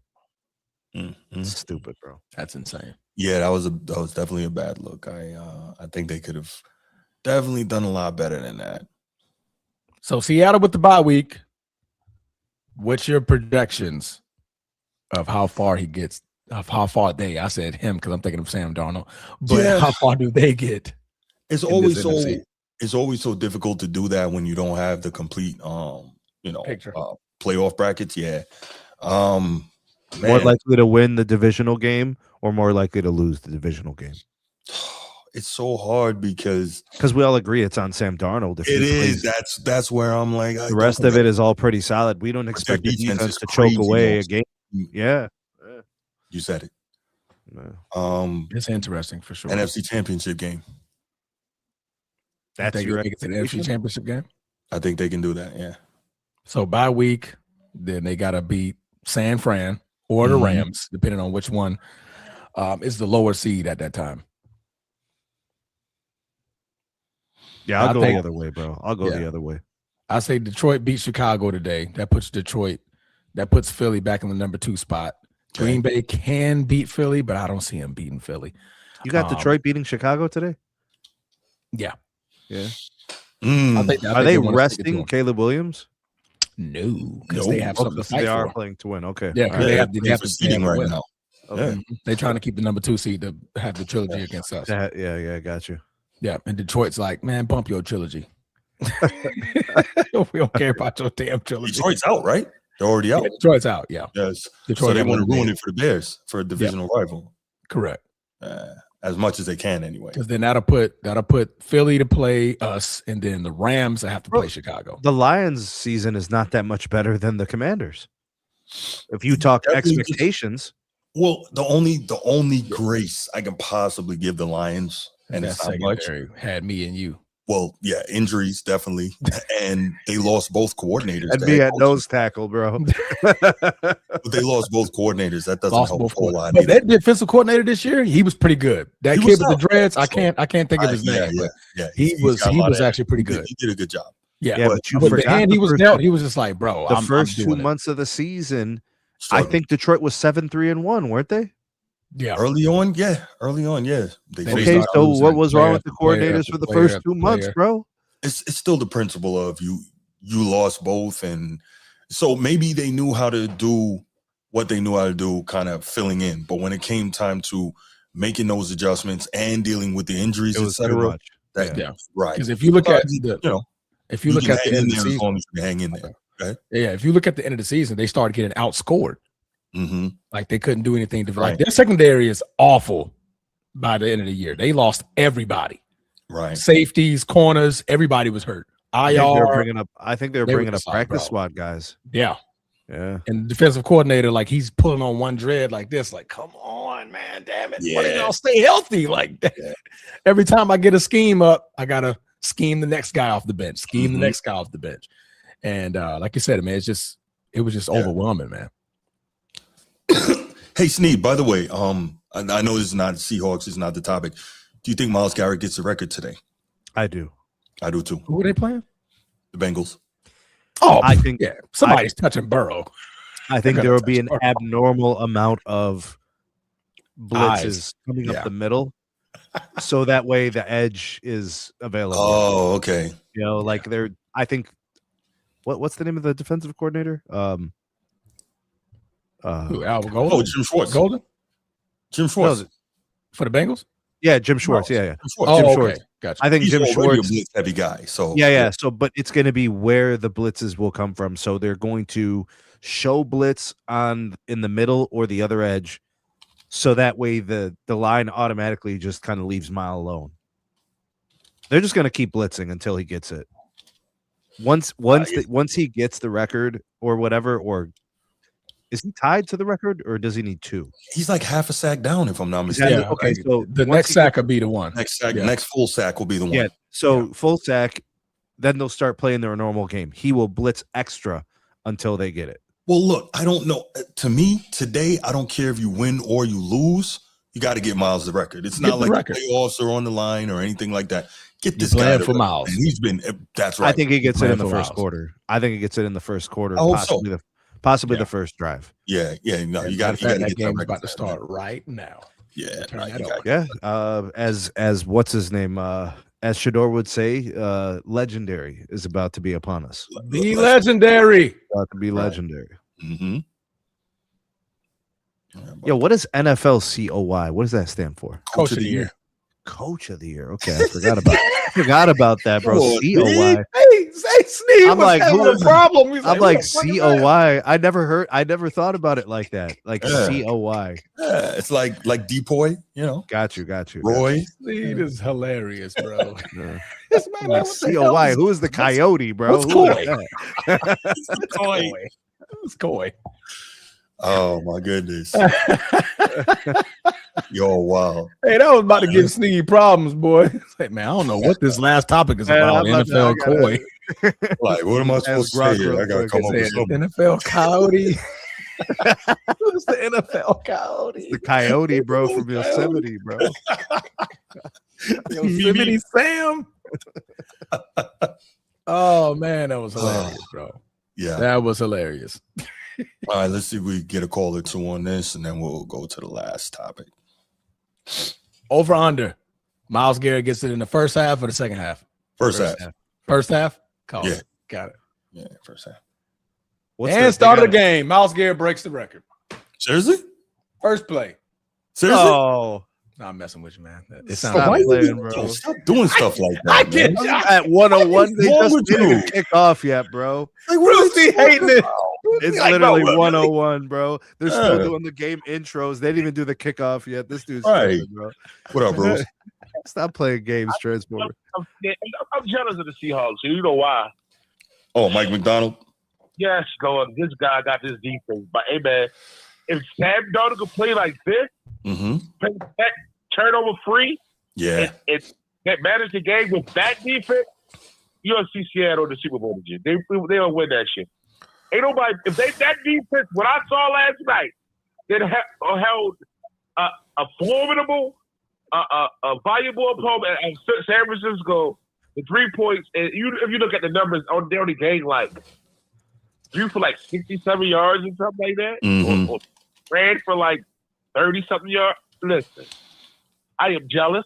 I didn't see the Ravens part. Your eyes go off right now because you dropped the ball, not moving him to the front seat and Harbaugh up top.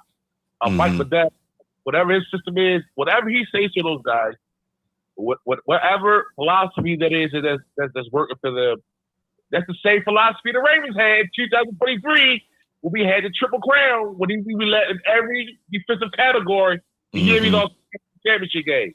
That was Mike McDonald was doing. Right. And he's doing this thing in Seattle.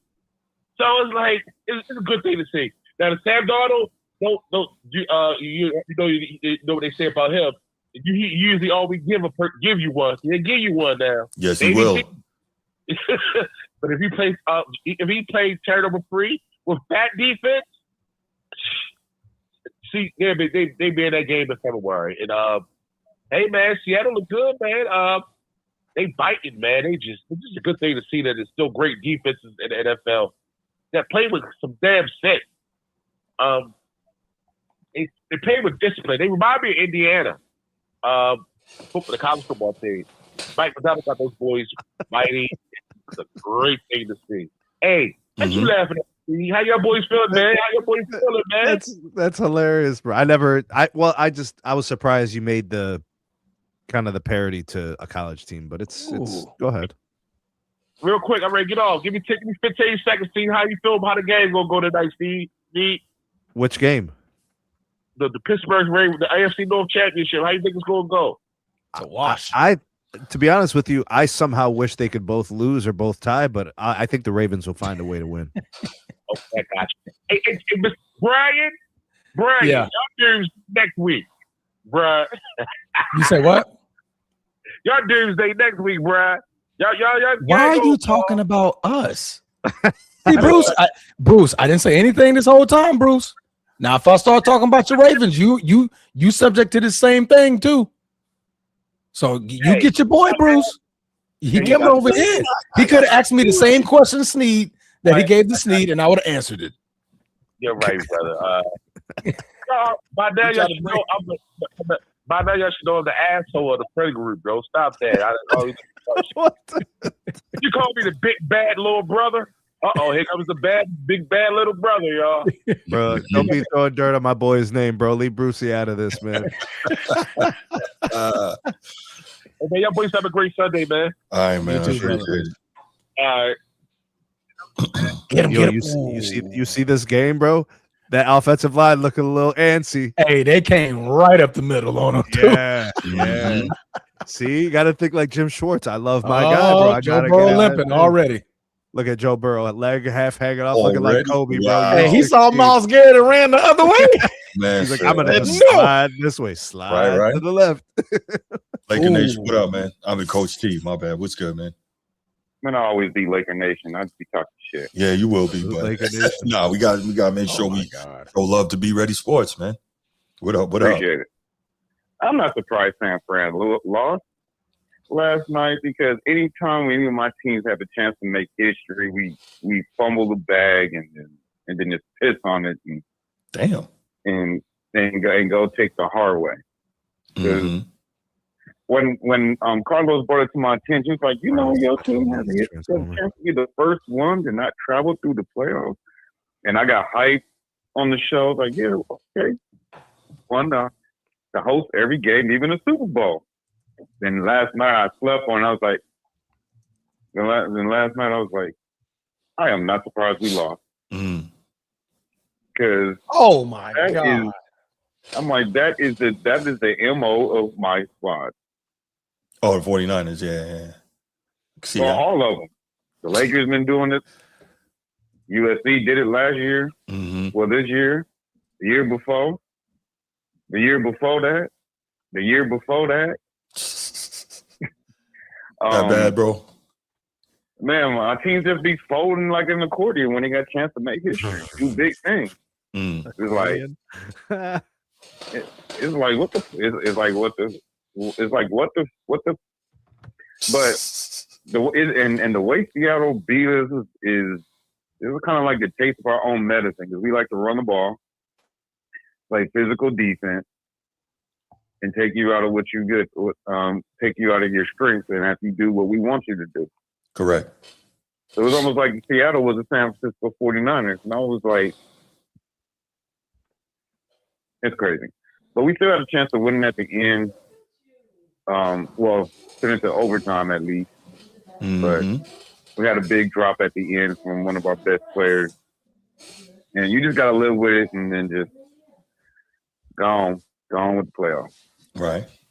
It sucks, but hell, it is what it is. It is what it is. It is what it is.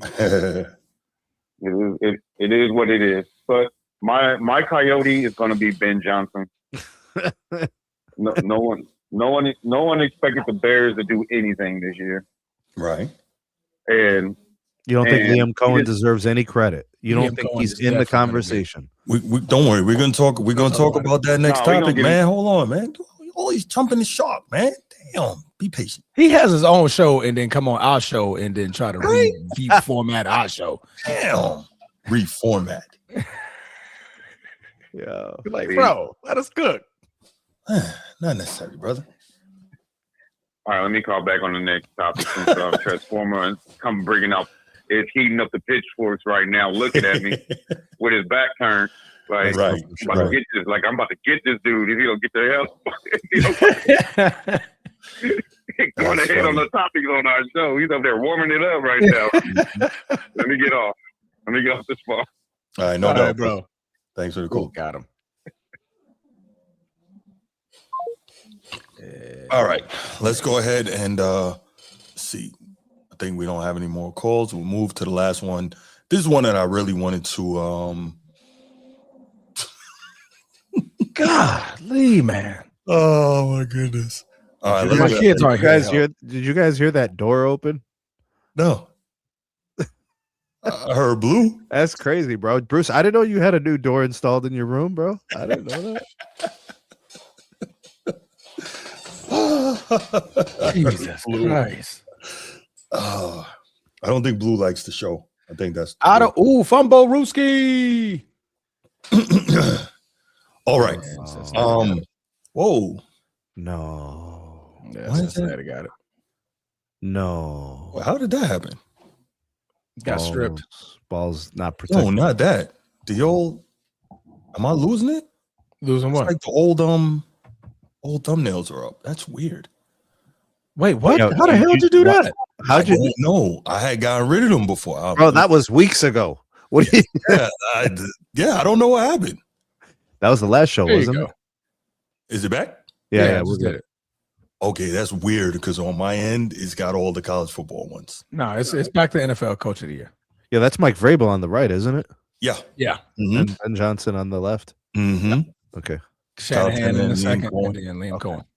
All right, so here's the deal, right? We have an incredible NFL season that's wrapping up today. Today's the final day of the NFL season, and we've got it's okay, Transform. It's okay. We have a tremendous another season false coming. start, bro. So, no, Transform is upset because the NFL regular season's about to end.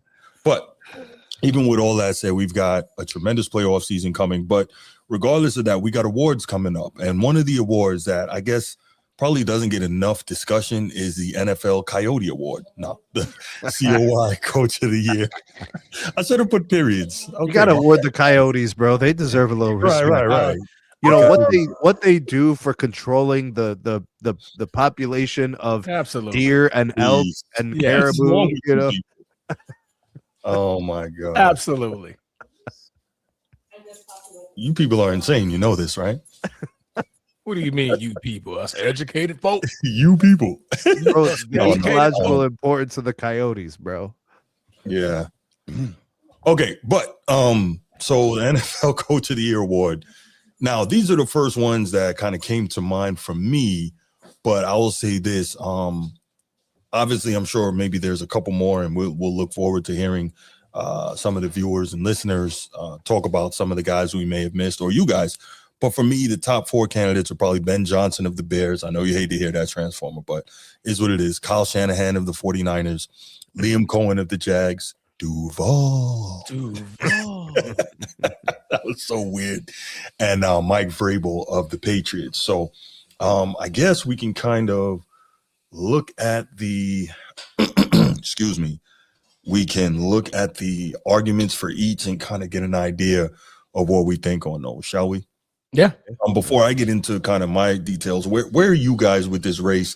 Did I maybe forget some of the people who should be in this argument, or of these guys here that I kind of listed?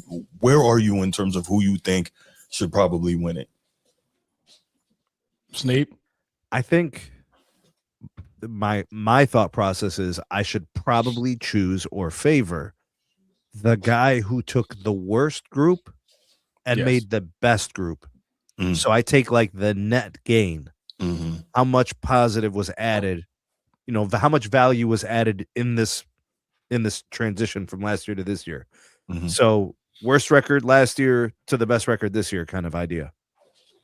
But I thought about like some of the circumstances, like what Mike Shanahan did, or excuse me, Kyle Shanahan did. Yeah. I always say Mike is Shanahan. almost like a miracle. Yeah.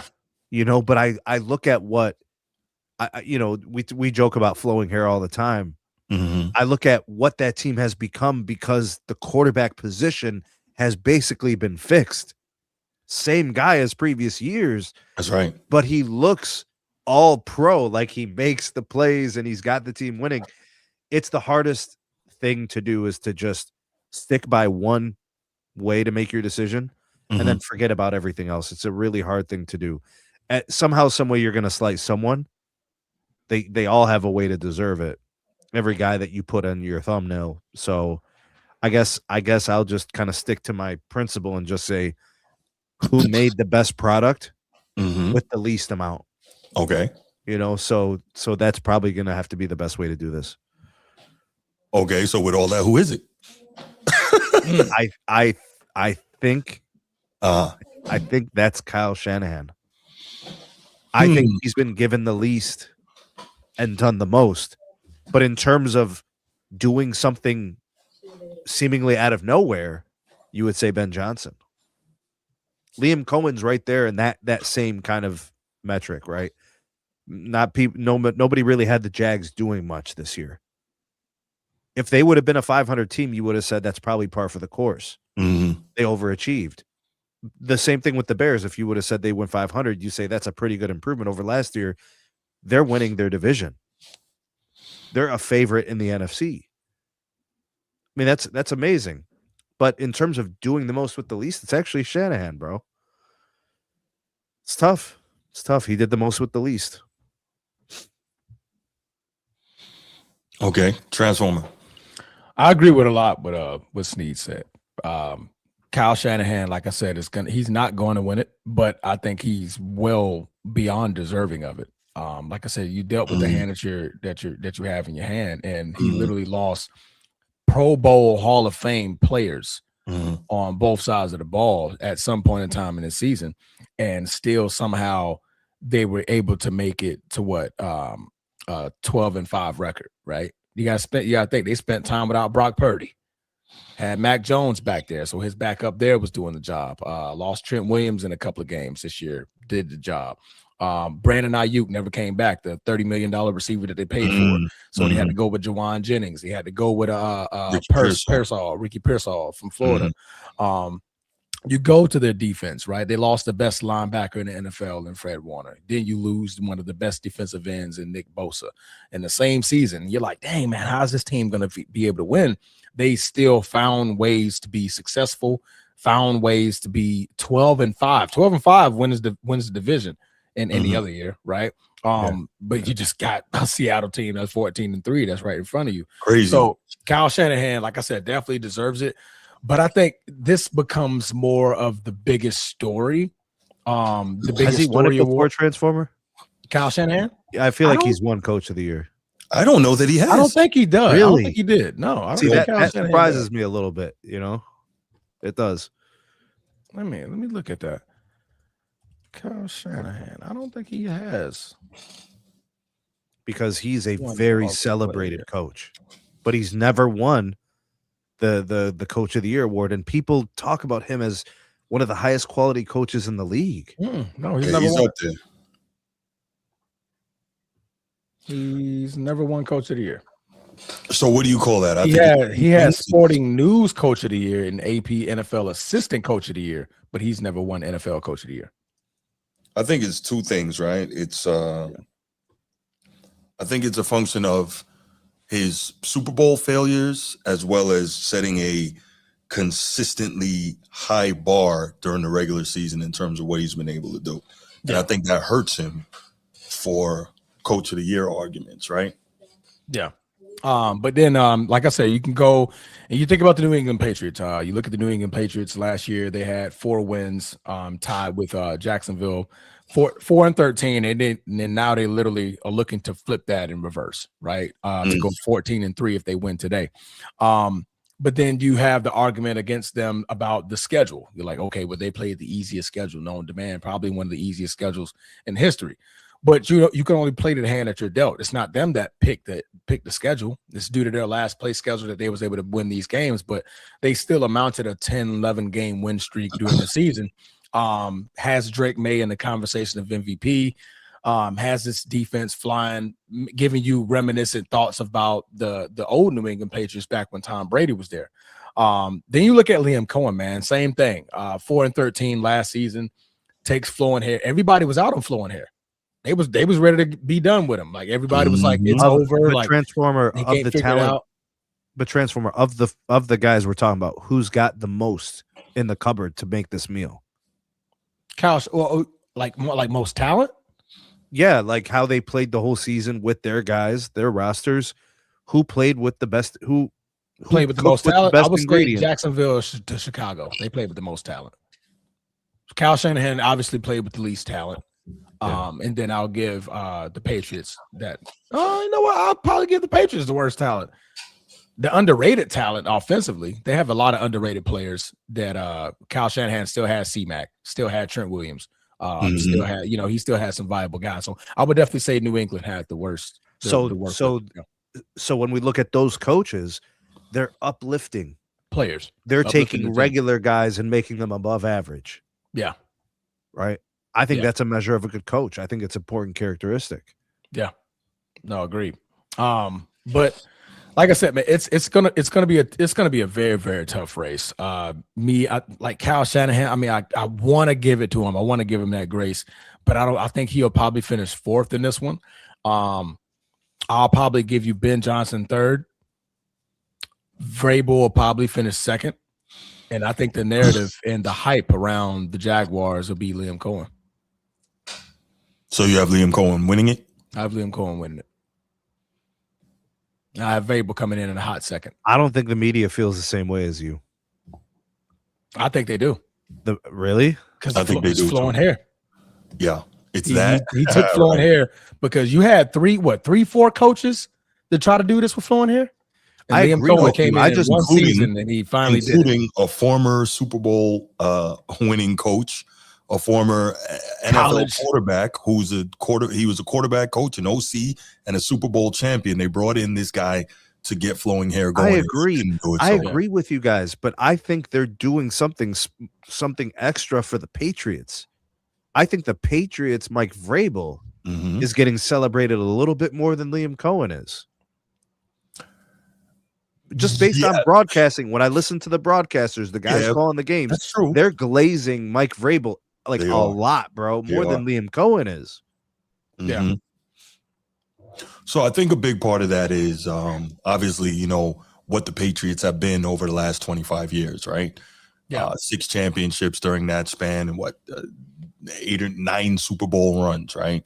Sustained level of dominance that we hadn't really seen before. Multiple, AFC championship games, blah, blah, blah, blah, blah, blah. We know what they did. We don't have to run down their bona fides. But we also, to Transformers' point, we have to look at it. What is it? The worst schedule, the easiest schedule in the last quarter century? Yeah. And again, not their fault. It's still the NFL. Everybody can play, and you got to play who's in front of you. But that's a logical reason that violates narrative, though. Hey, Bree. Bree way behind. Yeah. Bree was way behind. Yeah. So I totally agree with you on the kind of how the broadcast see it, but they also have to hype up the game that they're calling, et cetera, et cetera. But are they glazing that much for Liam Cohen? Well, I think some of them are. Yeah. Well, also we got to remember, man, Jacksonville's a much smaller market, right? So even if they are glazing for Liam Cohen, you're not going to hear it to the same level, right? Yeah. As a Boston, a New York, a Chicago, and LA, a Frisco, right? So that media market thing wins. For instance, how much talk are we hearing? And I left him off of here, but how much talk are we hearing about Mike McDonald for Coach of the Year? Seahawks. We're not right? Not much. Seattle, tiny media market. All the way on the edge of the country. All their games are in the afternoon. There you go. Yeah. Right. So, I mean, we got to look at it and say that stuff matters. Now, with all of that, I got to go with Transformer because, he can't think for himself. I told him to say it. My teleprompter was on. Yo, shout out to last episode. Y'all got to know. For sure. No, but I agree with Transformer. I think it's going to be Liam Cohen just for the fact that the Jags have been bad for a long time. And to that point, they tried everything they could do to get Flowing Hair going. And this is the first time in his career he's really, really playing on this level. Worst to first, Liam Cohen took the He's on IR. Be ready. He took the 4-win Jags to 12-4 and possibly winning the division. He's the first person in NFL history to take a 4-win team to 12+ wins in their first year as a head coach. That was my stat. Yeah. But in fairness, most of the people dealt with a 16-game schedule before, so he's getting a little bit of an advantage that other guys didn't get. So then we can. He's not because he's done it already. It's not an advantage. He's 12-4 now. That's 16 games. Okay. Yep. You're right. Yeah. Okay. So he's the first person to do that. Yeah. What are you saying, Sneed? I'm sorry. Do you think that he's done the most with the least? He hasn't done the most with the least, but he did what was totally unexpected. Okay. And I think that matters as well when you're looking at this whole Coach of the Year thing. Liam Cohen, I mean, at the end of the day, I think Transformer was right. Caleb Williams looked awful last year, bro. Yeah, but people knew that Caleb Williams was supposed to be this. Like, Flowing Hair has been, what's he been in the league? 5-6 years now? I think it's his 5th season. Yeah, and he's never achieved the potential he should have. Caleb was in the year one league, in the league 1 year, did not have good coaching, et cetera, et cetera. Here comes Ben Johnson, who definitely is in the argument for Coach of the Year, but he was able to begin to get out of Caleb what was expected of Caleb coming into the league. So I'm definitely gonna go with Liam Cohen here. I am. But it's so close. Yeah, I think it's so close. Mm-hmm. I think it's extremely close. It's probably going to be the most closest race in NFL history.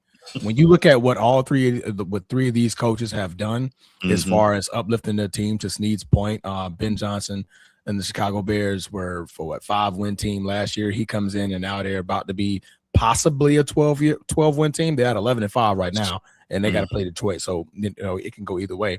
But then you look at Mike Vrabel, taking a 4-13 team, flipping them around. You take Jacksonville, who had a 4-13 team, and you're flipping them around. Right. That's a lot. That's a lot of wins. Like that's putting your entire record in reverse in a positive direction. Like that's tough to do. Granted, you play the last schedule or not. I mean, you still got to play the games that's in front of you because the Jets played their last place schedule as well. And look at them, right? Tennessee Titans have a last place schedule. Look at them. You know what I mean? So look at the other teams that have last place schedules. These two teams, with their coaches have done the best out of all of those. Right. Bro, Jamar Chase is crazy, bro. And Jamar Chase is crazy. Jamar Chase, this is just crazy to me. I can't even name none of the guys my players are playing. Like, we're playing a bunch of what the F's. Yeah. We got all the backups in. It's guys that's on that's on the field. I'm like, who? Who? Dabney? Who the hell is that guy? Bro, practice the Bengals should be better than 6-10, bro. Absolutely. If Mike Vrabel can flip that defense. If Mike Vrabel is coaching them, if Liam Cohen is coaching them, if Kyle Shanahan is coaching them, if Ben Johnson is coaching them, their record's the inverse. They're 10-6. Liam Cohen is an OC type of guy. I mean, offensively, they're good. It was defensively, they just got. Don't they rocked. say about the Zach Johnson, whoever Zach this Orr? guy is? What's his name? Zach Orr? That's the guy for Cincinnati, the head coach? No. Zach Taylor. Zach Taylor. Zach Taylor. Yeah, Zach Taylor. I don't know why I said Zach Orr. Bro, that is the biggest. That is wolf tickets, bro. He is selling wolf tickets. He is a bum coach. Yeah, he ain't do it. Like, he got to that Super Bowl that one year. That he is the same thing as Kevin Stefanski. They are the same guy, bro. They're the smartest guys in the room. Nobody can tell them nothing, and they're just wolf tickets, bro. Straight up, they're selling wolf tickets. Damn. Talk that shit, Sneed. Right. Sheesh. Hey, Sneed this year has been the most unfiltered Sneed because God dang it, Cleveland has just really put him in a place of pissed offness all season. Bro, and then my Buckeyes underachieved, bro. So I'm pissed. I'm about to take up MMA, bro, and just start knocking people out in cold blood, bro. Y'all gonna see it, bro. I'll be posting footage of me doing spinning heel kicks, bro. I swear to God. It's haram to strike people in the face, bro. It's part of the game, bro. That's why I said I'm going to do MMA, bro. Part of the sport. He said MMA, so that's legal. It's legalized kicking of the ass. I'm not just walking up to people on the street and I'm hitting them in the chin, bro, with the front kick. That's funny. Oh man, but yeah, that's where we are, guys. All right, so Liam Cohen is the Coyote of the year. I have him as my Coyote. I got him as my Coyote, and I got Vrabel as a very, very close second. All right, Shanahan's my Coyote. I'll go with Shanahan. I like that Shanahan pick, Sneed. I really do. Not bad at all. I really do. I really do like not that. Bad at all. Yeah. If you're talking about like the injuries piled up, but the thing is that he still has two of the best of on his team, right? You still have one of the How many games did each guy miss, bro? I don't think Christian McCaffrey missed. Oh yeah, maybe one or two. How many games did C-Max miss? He missed games, bro. So your all-pro running back missed games. Your Super Bowl quarterback missed games. You bring in a guy, Danny Dimes, or not? What's his name? Mac Jones. Mac Jones. You bring in Mac Jones, and you start winning games. You lose Fred Warner, and the defense gets depleted. Your offensive weapons are limited, and he played all 17, Sneak. McCaffrey? Yeah, he played all 17 this year. I thought he missed games this year. Yeah, he played all 17. Wow, I thought he missed a couple of games. All right, my bad. No. So, but anyways, I think they dealt with a lot of injuries for sure, but I think the other stuff. C-Mac was the only one out of all of them that's normally the injured one. His last couple of years, he's been injured. Yeah. Yes. Mm-hmm. Yeah, because he had a 2,000 yard from scrimmage this year. So that when you have that one thing that you hang your head on and say, "Well, I can count on this," that does help a little bit. Mm-hmm. Yeah. So, and then he had Trent Williams for the most part of the season, except the last 2 weeks. Mm-hmm. Yeah, Mac Jones isn't winning those games if Christian McCaffrey is out. Yeah. Fair enough. All right, guys, I guess we can leave it right here. I know everybody wants to. This was a long one, and everybody wants to get to wait. Here's Coach T. What's up, Coach T? He's finna poo-poo on this Kyle Shanahan one. Yeah, I wasn't sure, man. You didn't ever put the phone number back on the screen, so I was let me just call in. No, we was about to go get to this football. I wasn't even going. Let me just call in. Shit. Yeah, I wasn't even going to take any calls on this one. Nah. Well, go ahead. And I just said I was going to call. Really, Bruce? Go ahead, Coach. You got it. Hey, man, I forgot, man. But anyway, go ahead. All right, so let's talk about my Coyote. Yes, please do. Ooh, that was dangerous. I got to side with Ben Johnson just because anyone that can get fingernails to play like an NFL quarterback deserves some type of recognition. Because he looked awful in his NFL since he turned pro. Caleb Williams looked awful, and two, he was offensive coordinator for Detroit last year. They were playoff team. They were talking about them winning the Super Bowl last year. Offense looked unstoppable. He leaves. He goes to Chicago. They're a playoff team.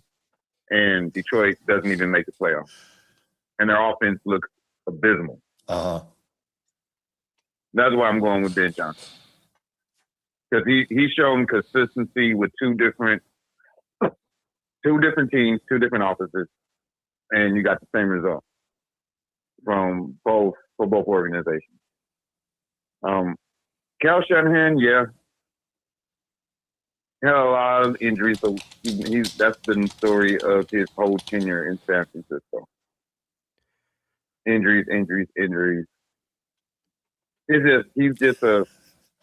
been to the NFC Championship game and two Super Bowls. It's kind of like with Cal Shanahan, you're like, okay, yeah, but we expect more from you because you've been there already. We want you to get over the hump. Like, I think the Seattle game kind of is going to hurt his Coach of the Year status, in my opinion. Got you.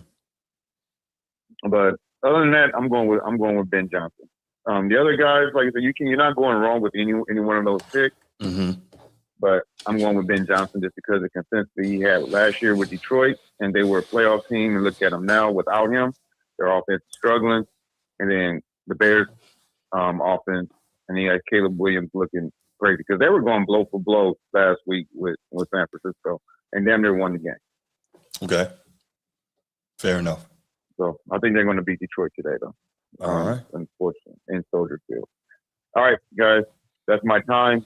I appreciate you guys. No doubt. Appreciate you. Like, share, subscribe to the Format Podcast. Hype the channel. If y'all don't, man, y'all need to quit sipping on that bath salt. Like, share, subscribe to this channel. Get them to 8,000 subs before we get to the summertime. Yeah, let's get it. Appreciate you, Coach. Let's get it. The road to 8,000. Appreciate you, brother. Yes, sir. All right. We get to 8,000. I'm probably going to find a way for us to live stream on 8K, like the video stream resolution. We're gonna get 8K cameras, bro, and we're gonna do this thing. 8K, but I don't think YouTube supports it though. I think it does 4K. And I think it maxes out at 4K. Yeah, but we're still gonna say that we did it in 8K. We're doing it in 8K. Like, we're gonna send them our video. Like, hey, this is how it looks for us. This is how it looks. Yeah.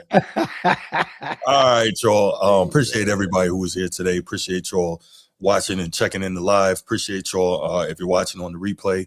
Thank you so much for being here. Like, subscribe, hype. You heard Coach T. Make sure y'all do that. Enjoy a great afternoon of football, and we out. Peace.